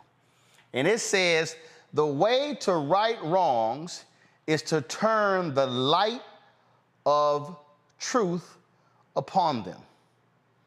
She's absolutely correct in that. And the truth, turn the light of truth upon them. Now, over the weekend, Donald Trump, on a Saturday, went to a black church. The church is called the 180 Church, is led by Pastor Lorenzo Sewell. It's on the outskirts of downtown Detroit. Now, it was supposed to be about reaching black people. Can y'all please show the video of all the white folks who were there? We could literally, so let's see. Byron Donalds was there. Stop, freeze it. Now, let's see here. Go. I don't know if y'all can get me over here. But let me see here. Can y'all get me over here? I'm trying to see. Go start the video. Go back a little bit. Go back a little bit. Okay, all right. So, come on. Hold on, no, go on, start from over there. Bring that, so I'm trying to, so let me do this here. So let me go, I'm trying to count here. I'm trying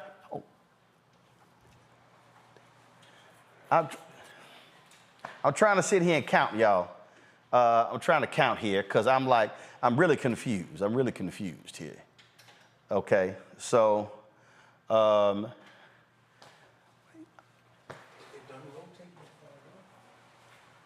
so let's see here. Okay. All right. I see a black guy right here. Okay, I see a black guy right here. Let me go on back. Let me see. I don't know what the hell that was. Okay. I see a black guy. I see a black guy right here. Okay, let's see here. Okay. All right, can y'all play the video again? Play it. Freeze it. Okay, hold up. Now, here we go. I see a black person right here. Okay. Black person, black person, black person. I think that's a black person. Play the video.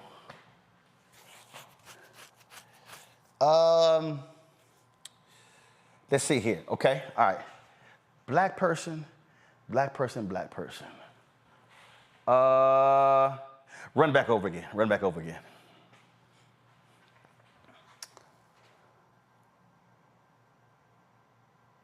Okay, run it back over again.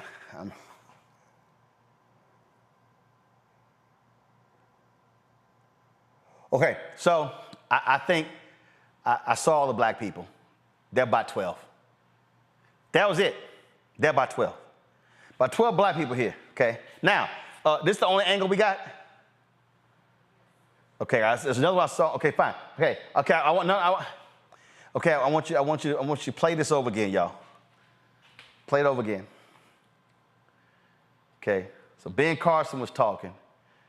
Okay, play it over again. Freeze it, freeze it, freeze it, freeze it, freeze it. Play it forward, freeze it, freeze it. All right, y'all see this right here? See all them vacant seats right there?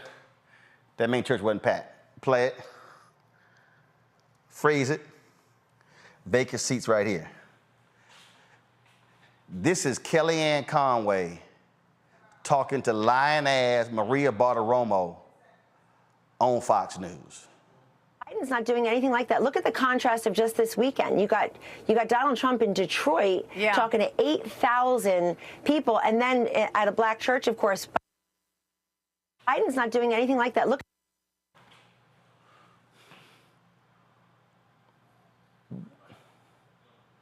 Wait, did she?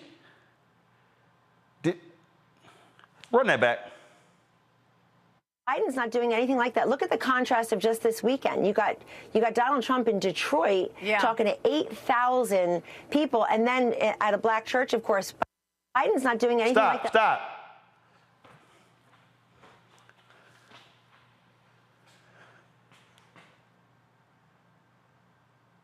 Can she please tell me where the other 7,650 people are? Because I damn sure didn't see no 8,000. Y'all, do y'all realize that the church that held the Aretha Franklin funeral, that also held the Rosa Parks funeral, don't fit 8,000 people? What in the hell? She is, of course, the queen of alternative facts. Okay, gotcha. All right. That's Kellyanne Conway. Okay, all right. I'm through over here. So you saw them so-called black people. Okay, so, all right. So this thing's supposed to be a conversation, y'all. It's supposed to be a conversation about black people in this church. Okay. All right. I'm utterly confused by what was on display here. I was utterly confused by what was on display here. And now they in a church. They in a church. So I don't understand. I don't understand what the lion was. I don't understand what the lion was all about. Okay. Now play that video right there. Play that video right there. Play that video right there. All right. Pull that up. Now stop right there. Now, damn. Do y'all see? This is like some straight fake ass groupie stuff. Damn. If you gonna sit here and damn, really? What we got here? 1, 2, 3, 4, 5, 6, 7, 8, 9, 10, 11, 12, 13, 14, 15. Y'all, come on. It's 15 damn people. He literally had 15 people I wonder how many of them are paid actors, because y'all know Trump pays for people to come to their rallies, okay? But these fools are sitting here. Just press play. If y'all want to see some, look at this silly ass. Look at this. That's it. That's it. That's it. They found 15 of them. Stop right there. Here's my other deal. I don't know who these two Negroes are, but you cannot be a real black person and have your Bama ass wearing a hat in the pulpit. I don't know who these two Bamas right here are, but they need their ass whooped. Okay, all right, so let's okay. So Donald Trump sat here and he goes to this, and of course all the conservative media covering this, Newsmax, they all covering it. They all sitting in Newsmax, Fox News, they all making a big deal out of it. So let's just go ahead and start the lying. Press play. It's an honor to be here. It's a very important area for us. We've done more for, and I say this, I say it proudly, more for the black population than any president since Abraham Lincoln. That's a big step. I stop right there, y'all. I done heard some silly ass comments before. That man right there has got to be on meth. You ain't done more for black people than LBJ did. You ain't done more for black people than Bill Clinton did. You ain't done more for black people than Truman and FDR did. His punk ass actually said, matter of fact, Ida B. Wells was sitting there campaigning for Herbert Hoover. This fool actually, a straight ass lie. Now y'all notice he says that he ain't never following that up with any facts whatsoever. And them 12 Negroes, yes, Donald. Yes, Donald. Yes, Donald. You're our man, Donald. Lying ass. Go ahead and roll it.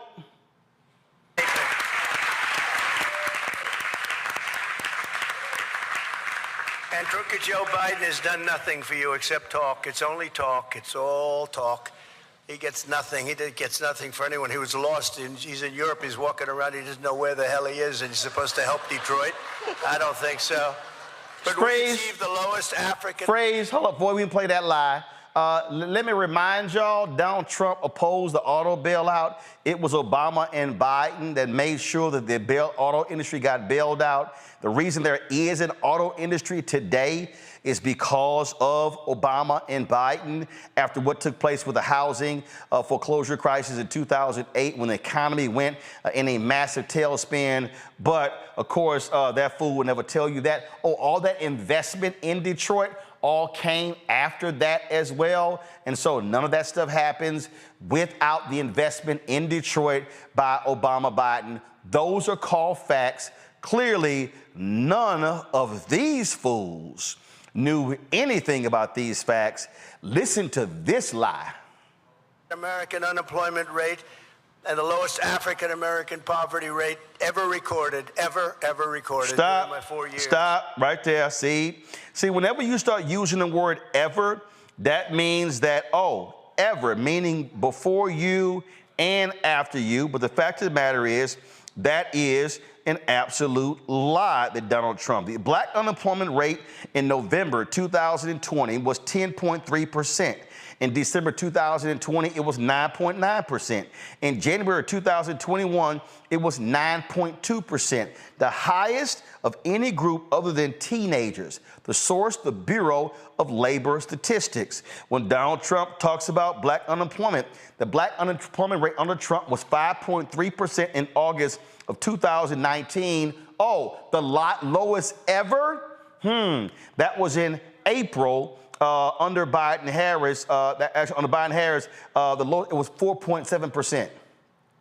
Okay, just in case some of y'all ain't good with math, 4.7% is lower than 5.3%.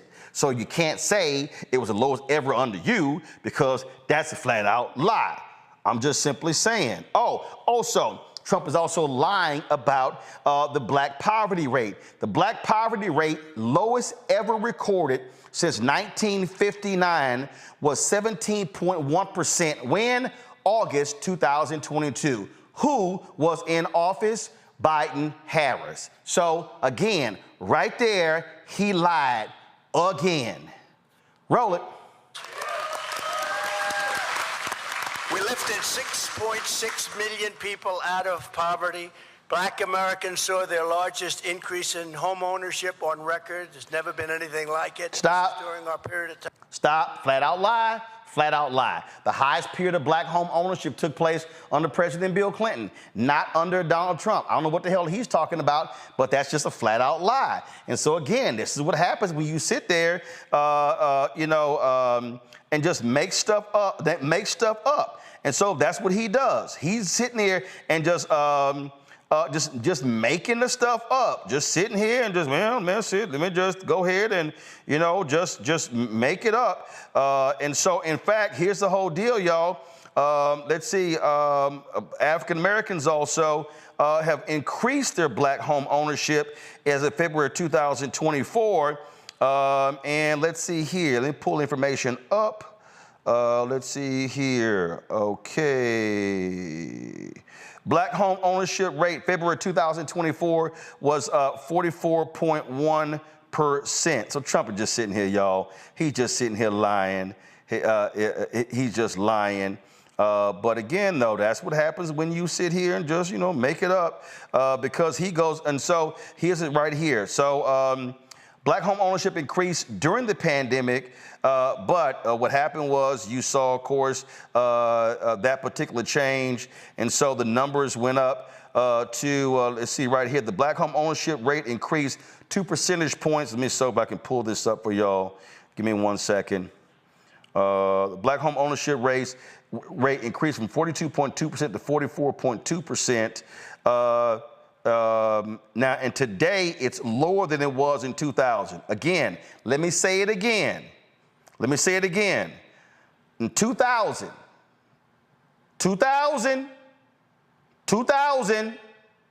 the black home ownership rate was 45.7%.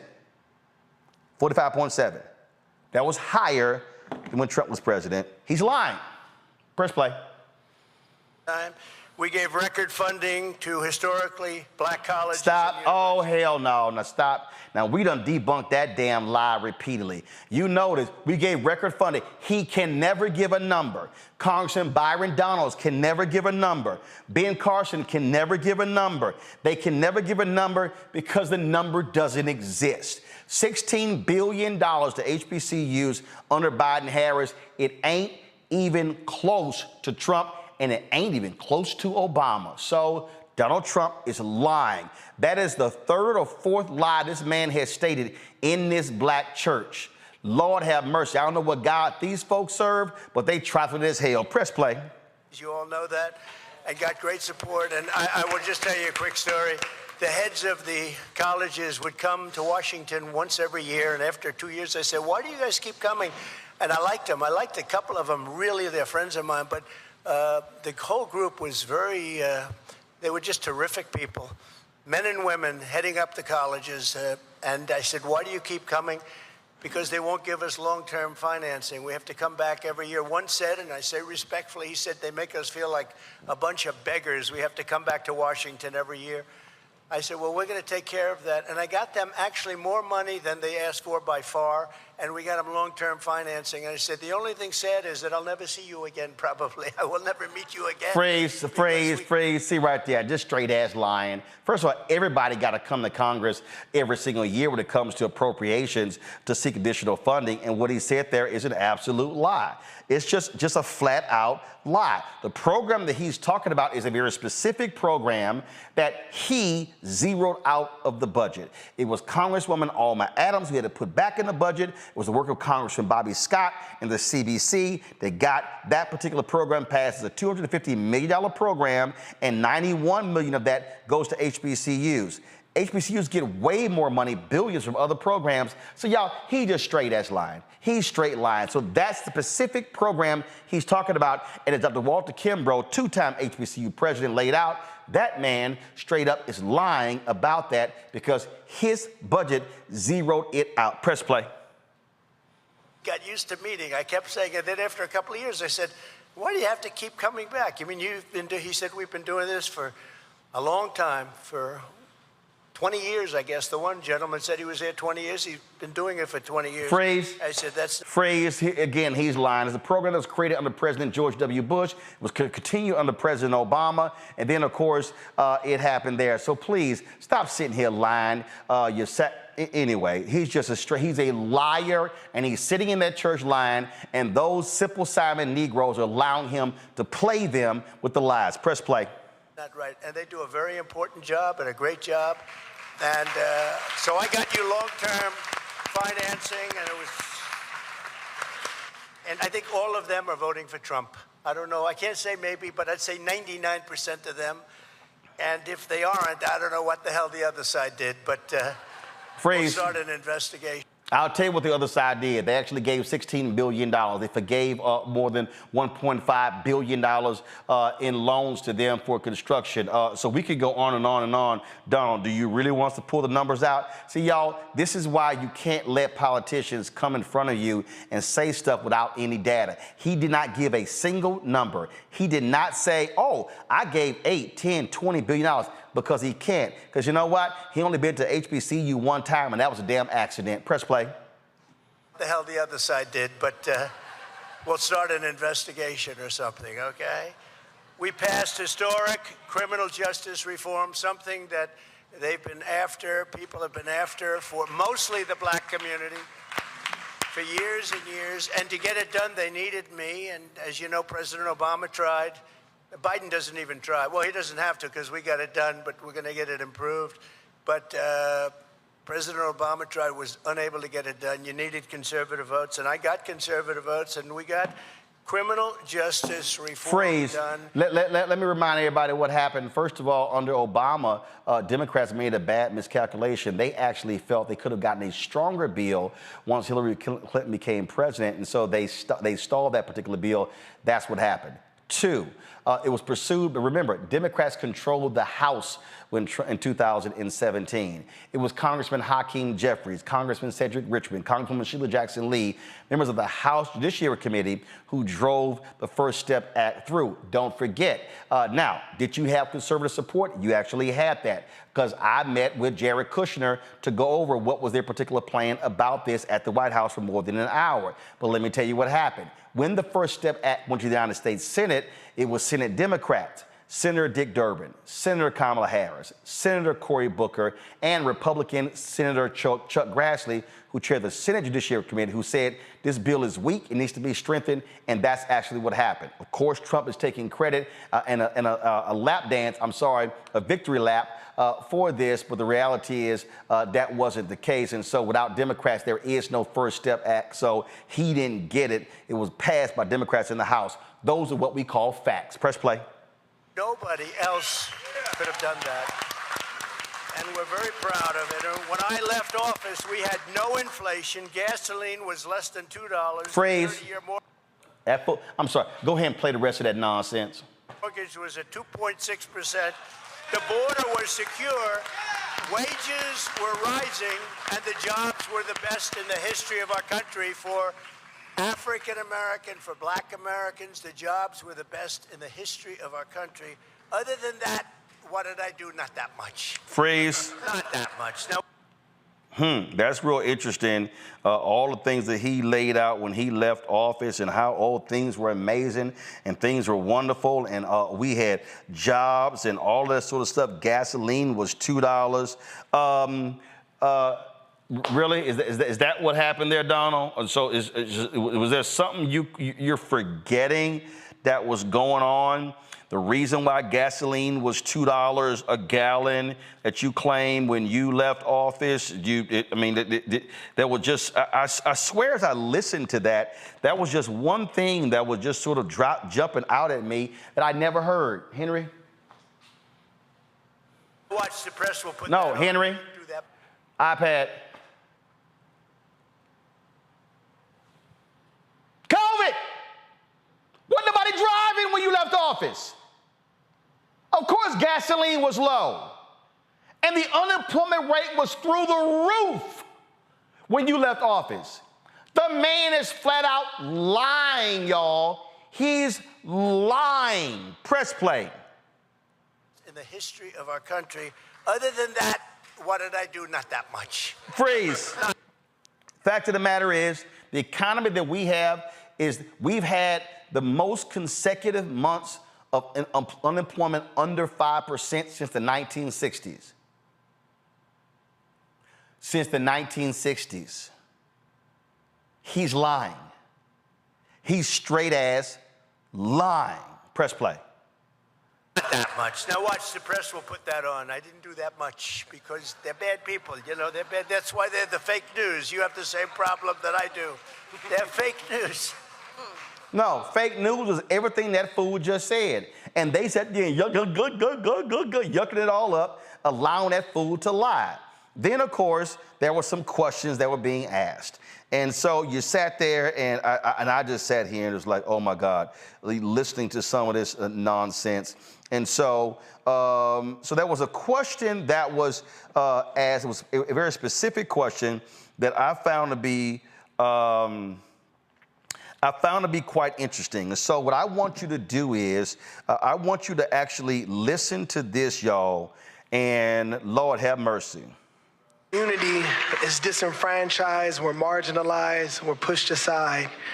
And there are two things that are happening with crime and employment. You're an entrepreneur. How do you see funding entrepreneurs, specifically keeping the black dollar in the black community? Let me explain. If I want to eat, I have to give my money to the Albanians at Coney Island. If you want to get gas, you need to go to the Chaldeans. If you want to have your hair look like mine, you got to go to Asians. And I thank God for Asians. My wife is right there. She's Asian. Our children are Blasian. So I give it up to my Asian brothers and sisters. Okay, I got to freeze that bullshit right there. Because first of all, y'all, I've been to Detroit. To act like you don't have black-owned restaurants in Detroit is a simple lie. And then he's trying to say only Asians do black hair in Detroit. That might be news to all the black barbers and the black cosmetologists that are living in Detroit.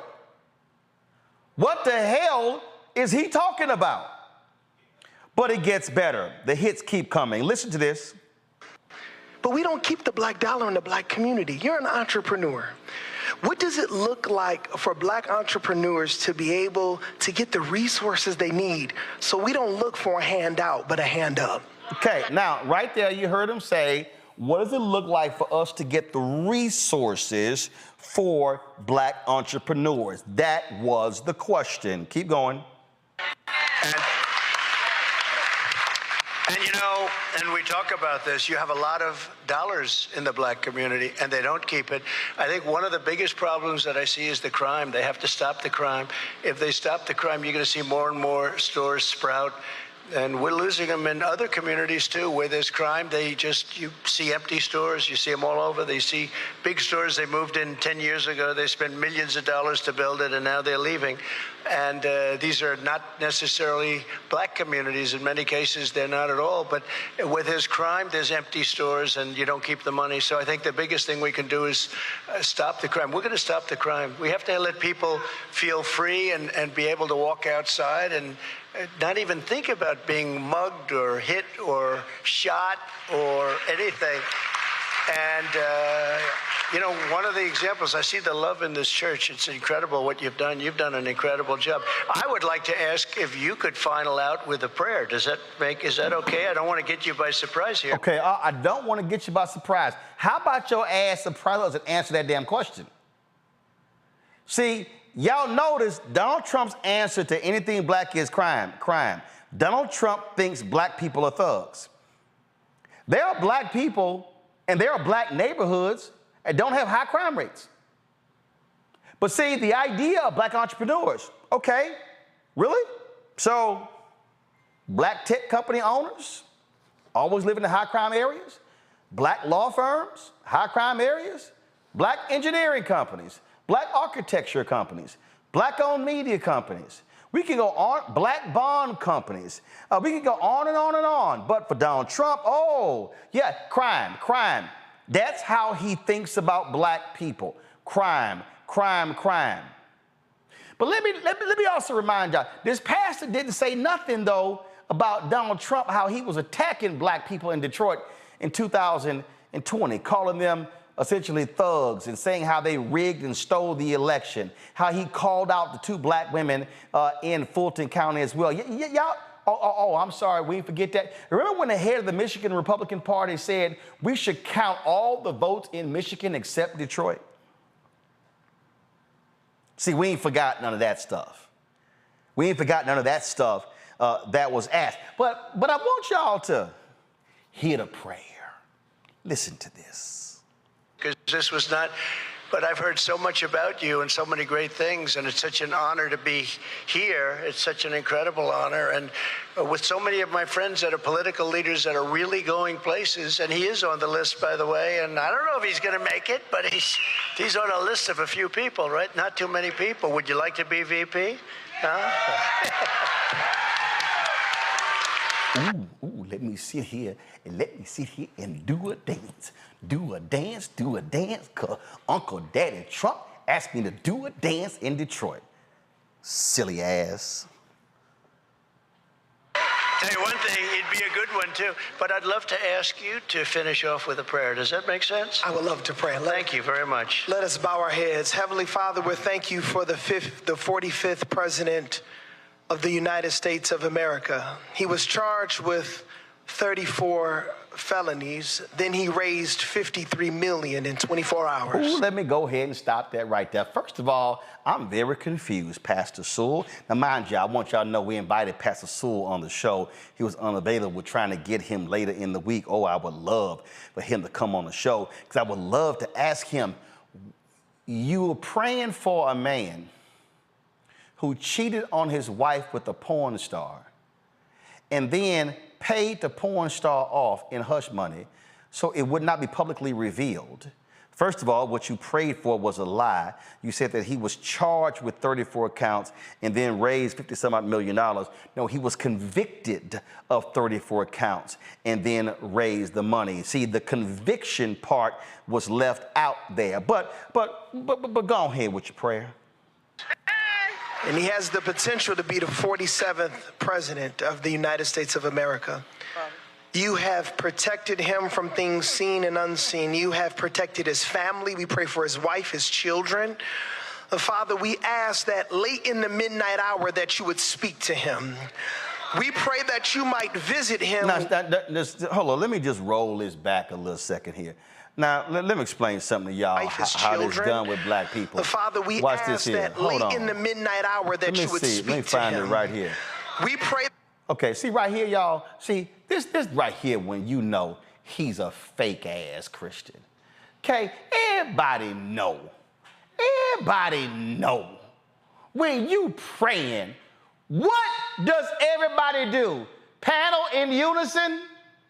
Bow your head. You bow your head. Mm-hmm. That's what you do. No. Trump, he praying. Trump, look, go back to the video. Way to go. Oh, great prayer, Negro, great prayer. Oh, yeah. Look at, that's what, he just so happy. Look at him. Head bowed. Look at the pastor. Head bowed. Pastor, head bowed. Dude with the hat next to him, head bowed. Everybody head bowed. Y'all, this man ain't real. This man ain't real. Y'all know this man ain't real. You know he not real. Because Donald Trump does not actually remotely even understand the Bible. We all know this.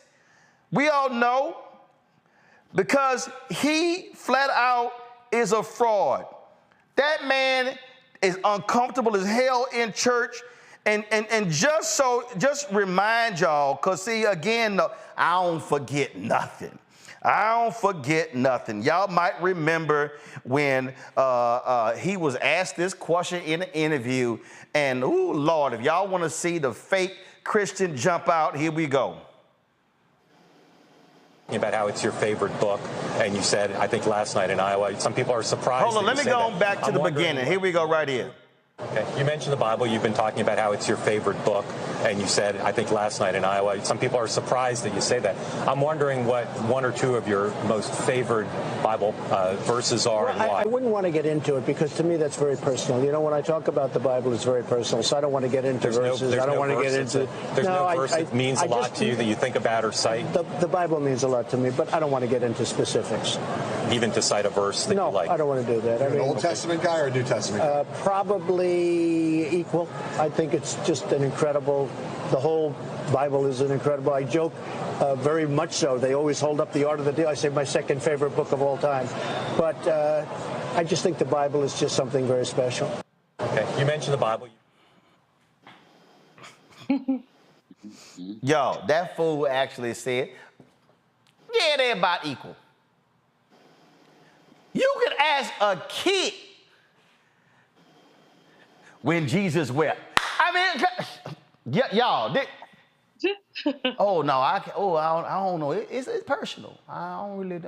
You know, I'm just saying. I mean, I'm trying to think of a scripture.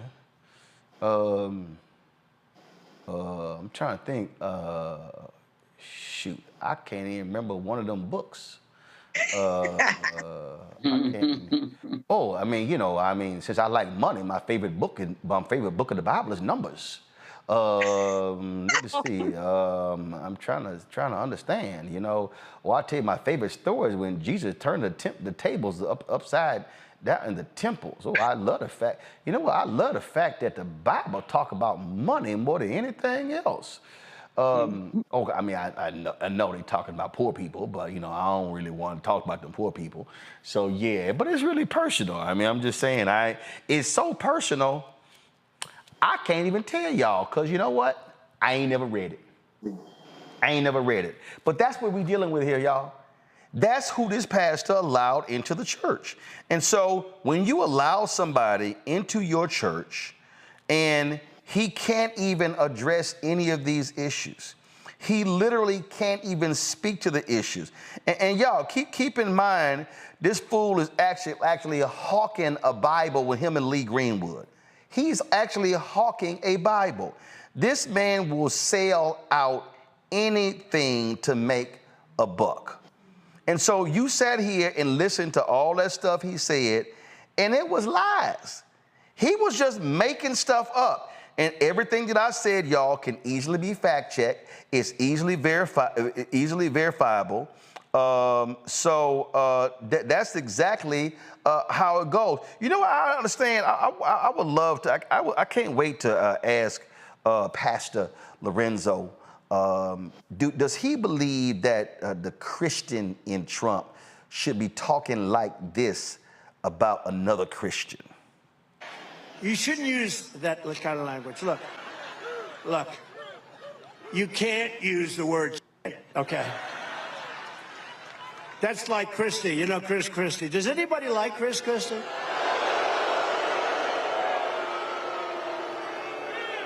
Good.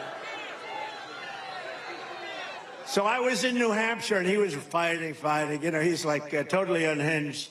It's called Trump derangement syndrome. I would say he was a major case of Trump derangement syndrome. But he was in there, and somebody from the front row said, "Sir, he's a fat pig."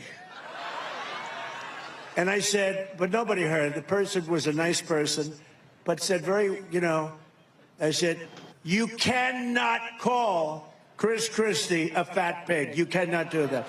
Please, sir, if you call him a fat pig once more, I'm going to have you leave the arena. And the guy didn't know what was happening. I said, don't worry about it. I'm only kidding. You know. But I said, you cannot call him a fat pig because you're not allowed to use the fat word. That's mighty, it's mighty Christian of him. Yeah, and I love this video here, y'all. This is a video here where conservatives are sitting around. They say, black church erupts when Donald Trump enters. No. White people who are not even from Michigan who were attending the Turning Point conference showed up at a black church and they erupted. Watch.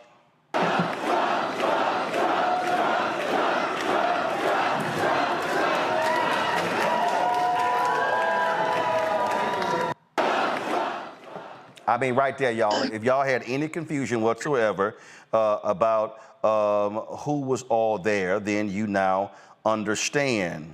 Do y'all also, did y'all know this? You know, I'm just saying, you know, this guy here, this Texas preacher, this guy right here. Did y'all hear that Robert Morris announced that, you turn the audio up. We are about to bring tremendous progress to a problem that's been here for a long time. So this pastor, thank you for this administration. So this pastor right here, y'all, admitted that, yeah, when he was 21 years old, he was sexually molesting a 12-year-old girl.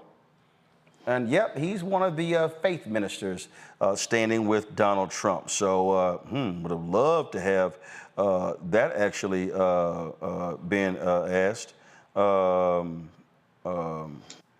And so you got, oh, well, look, is this new? So we got to check this here out, you know. So just so we understand what's going on here, y'all, what we're facing is a man who is deranged. Trump sat there, and this is the illusion. This is the illusion of inclusion. They hate DEI, but they love to trumpet and just walk black folks through like they are zoo animals and put them on a parade standing with Donald Trump. Y'all, he lied. He lied about black poverty. He lied about HBCUs. He lied about black unemployment. He lied about black home ownership. And if you are black and you are considering voting for this man, he don't give a damn about you at all. It is a flat out lie. And what we saw Saturday was lapped up by all these white folks, Julian, who claim, oh no, this was wonderful. Look at the black people for Trump when it wasn't number 15, maybe 18 black people in that whole church, but Kellyanne Conway said it was 8,000. Well, she can't count any more than he does. Remember what she said. You have your facts and I have my facts. And so her facts were that the church was overflowed with black people. Your camera says a totally different thing. This whole thing is just amusing. First of all, remember that time that Trump, that's why he didn't do a verse that time. He tried to use a verse and he said something like 2 Corinthians or whatever he did. He got it totally out of context and made it clear that he never reads the Bible, doesn't know anything about the Bible, doesn't know anything about Christianity or anything else. Shame on that pastor. How would he let his church be used like that? You got, 3 black people on the panel, or the pastor and 2 black people on the panel, and some Latino-looking lady, but you don't have any black people in the audience. He allowed himself to be used. That's all. But again, this is what the 45th president does. He uses people. He lies. I mean, the litany of lies is so long. He lies, and he just basically has no principles. But there are black people, some, not many, but some, who allow him to get away with that nonsense. It's disgusting. That's all I can say. It's disgusting. Congo? You laid out everything, and so I can't really add anything more than what you said about the nonsense and the lies that took place. My other issue today is just with the media. I watched, lots of news. I didn't watch everything, but outside of you, I only saw, Joy-Ann Reid, who was talking about the fact that people should not be saying he went to speak to a black church and black churchgoers, because that's not what happened. It's like me going to a synagogue and speaking to Catholics and people saying that I spoke to Jewish voters at a synagogue. That's not what happened here. It was white folks there at a black church, but he didn't, as he normally does, he speaks to white people about black people. And the media, if these other networks that are not pro-Trump are not going to get their facts straight, the CNN, MSNBCs, then they're pretty much acting like the New York Post or the Wall Street Journal, because they're validating the nonsense and they're validating the lie. They needed to fact check like you just did. And then that group of black people, they were over in the corner like it was a civil rights section or something. It's like that group, they weren't even in the main part of the, like, what the hell was that about, right? And then on top of that, lastly, with the pastor, you know, he's using his platform to be an extension of Trump as well. And you're talking about, oh, you're an entrepreneur, you keep your money. How can you teach us how to keep money in our community? Donald Trump's companies don't keep money in this country. The Trump ties are made in China. You know, Ivanka Trump's his daughter's getting all of these deals and all of this. It's all a fraud. And so the pastor either fell for it or knew what he was doing but wanted to get this praise. Byron Donald shucking and jiving there as well. The media failed us. That church failed us. And I see you as the only person outside of Joy Ann Reid who's calling this out in terms of the media that I watched today. I know other people probably did, but these other mainstream media sources dropped the ball and by default are an extension of Trump and Kellyanne Conway's lies. All this man does is lie. He told some 30,000 lies, Jolanda, when he occupied the Oval Office, and he will keep lying. Well, you know what? I'm not even going to go tit for tat with the lies, right? There are a number of things that just jumped to my mind when I saw this story. One, why do black pastors allow them into our churches? I mean, I never see white folks bring us to their white churches and say, hey, these are good black people. It doesn't happen. So I'm trying to figure out. Well, you know, it all depends, because, you know, Ed Young liked magical Negroes. I'm not talking about step and fetch it Negroes. I'm not talking about the Clarence Thomas Negroes. I'm not talking about those Negroes. I'm talking about real black people. But I will say this, we can remember, or we understand history, well, maybe not because they took it out of schools, that people who looked exactly like us on the continent sold us into slavery. They looked like us, and therefore we believe them. This is no different. This is a Stephen from Django Unchained person. Something else I want to say is that Trump should have been doing confession. He damn sure shouldn't have been preaching at all. And some of the biggest devils are in church. I think this is a prime example of it. It makes me sad that religion has been the opium of us, even to get through slavery, yet we're allowing our churches to be pimped. When I looked at the black people in the church, I saw the girl with the big white ribbon. I mean, we don't wear stuff like that. I saw the lady with the, I almost felt like she had dip-de-doo, putting it on for the baby girls to lay down. I mean, they literally are stereotyping us. They're caricaturing us. The black people that they had, the few black people that they had in that church, look like the people who they always put us on TV looking at. So I'm really sick of these step and fetch it Negroes.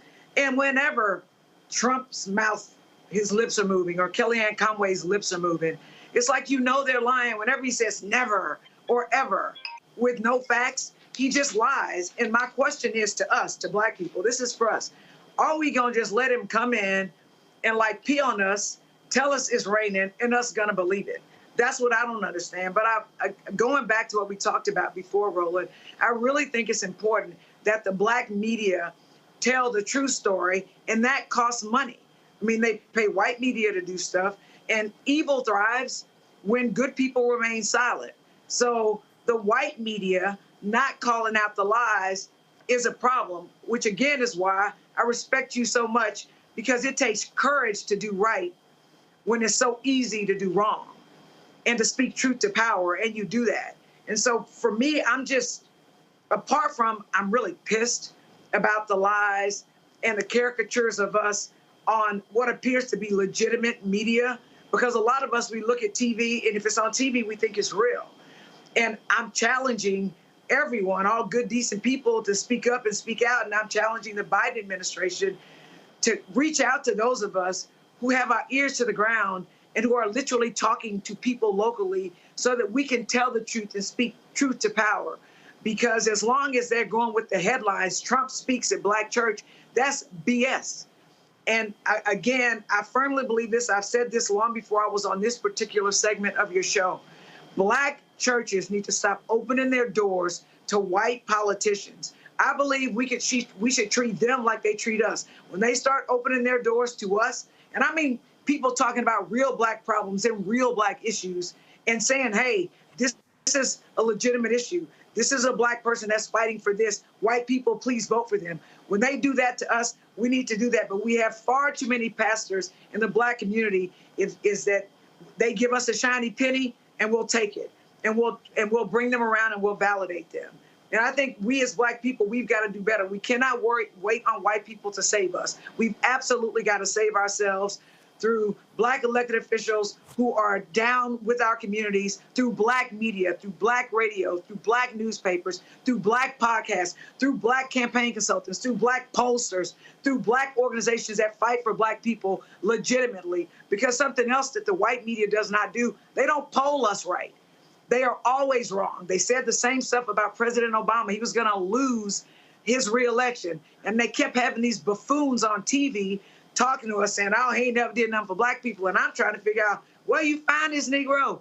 Because every black person I know understood that things were better. So they go and they find the least of us and they promote them. And then we listen. Y'all, everybody that's our kinfolk ain't our kinfolk. Well, and that's why. Listen, I can't control what those folks do. I've had people hit me up and say, man, I wish you were on Urban View on Sirius XM, taking Joe Madison plays. I wish you on MSNBC, wish you on it. I say, yo, I can't book myself. If somebody calls me, I'll answer the call. But what I do know is there's going to be one place where between now and November, we're going to show you contrast. It's going to be based upon facts. We're going to say, this is what Biden-Harris has done. This is what Trump's proposing. This is what he did when he had the power. And so when this pastor here was talking about Trump's platinum plan, that was a fraudulent plan. It was totally fraudulent. Why? Because he threw it out there late October when he had 3.5 years to do it. He had no intention. He had no intention of doing anything for black people. And then the fact of the matter is here. He later complained about the First Step Act because he complained. He's like, well, I shouldn't have done it if it wasn't going to get me black votes. Yeah, he did that. So we're going to do this here, and we're going to keep informing our people, and we're not going to fall for the okie doke, and we're going to let y'all know exactly what's important here, because every time this man lies, we're going to call his ass out. And every time somebody black allows this man to lie in their presence, we gonna call him out. That's why every time Senator Tim Scott lies about Trump and HBCU funding, I blast his ass. And if Byron Donalds and Burgess Owens and John James and Wesley Hunt or anybody else, black and conservative, because when my man Chris Messler was alive, people would tell Chris, I don't understand, when you go on Roland's show, Roland don't be sitting here cutting you off, loud talking to you. And Chris said, because I don't lie like y'all do. He said, if you lie, Roland gonna cut you off. And he's absolutely right. We have got to expose these charlatans, expose these liars every time. And I can't wait for the pastor to come on, because I got a few questions for him. Like specifically, why did he knowingly allow Donald Trump to lie in his church when it was easy to Google the facts? Jolanda, Julian, Omakongo, I certainly appreciate y'all being on today's show. Thank you so very much. Folks, that is it for us. We got to go. Hey, if y'all missed Vice President Kamala Harris when she was speaking in Switzerland over the weekend, go to the Black Star Network app or go to our YouTube channel. We have it there as well. She also made some comments today regarding sexual violence, and so we live streamed that as well, so you definitely want to check that out. Support the work that we do, folks. Listen, look, we got to pay folk to do all this work around here. It ain't free. And so your support is crucially important for us doing the work that we actually do. So please join our Bring the Funk fan club. I'm telling you, every dollar matters. The goal is to get 20,000 of our fans contributing on average. Pull the music down some. The goal is to get 20,000 of our fans contributing on average $50 each. That's $4.19 a month, 13 cents a day. And I'm telling y'all, look, we're fighting to get campaign money. We're fighting to get advertising money from these other companies. Billions are spent every single year. And trust me, we don't get our fair share in black-owned media, but we still show up every day doing the work. So your support is crucial. Send your check and money order to P.O. Box 57196, Washington, D.C. 2003 7-0196. Cash App, $RM Unfiltered, PayPal, or Martin Unfiltered. Venmo is RM Unfiltered. Zelle, Roland at RolandSMartin.com, Roland at RolandMartinUnfiltered.com. Be sure to download the Black Star Network app, Apple phone, Android phone, Apple TV, Android TV, Roku, Amazon Fire TV, Xbox One, Samsung Smart TV. Be sure to get a copy of my book, White Fear, of the Browning of America's Making White Folks Lose Their Minds, available at bookstores nationwide. Folks, I'll see y'all tomorrow right here on the Black Star Network. Holla! Black Star Network is here. Oh, no punch! I'm real revolutionary right now. Thank you for being the voice of Black America. All momentum we have now, we have to keep this going. The video looks phenomenal. See, there's a difference between Black Star Network and black-owned media and something like CNN. You can't be black-owned media and be scared. It's time to be smart. Bring your eyeballs home. You dig?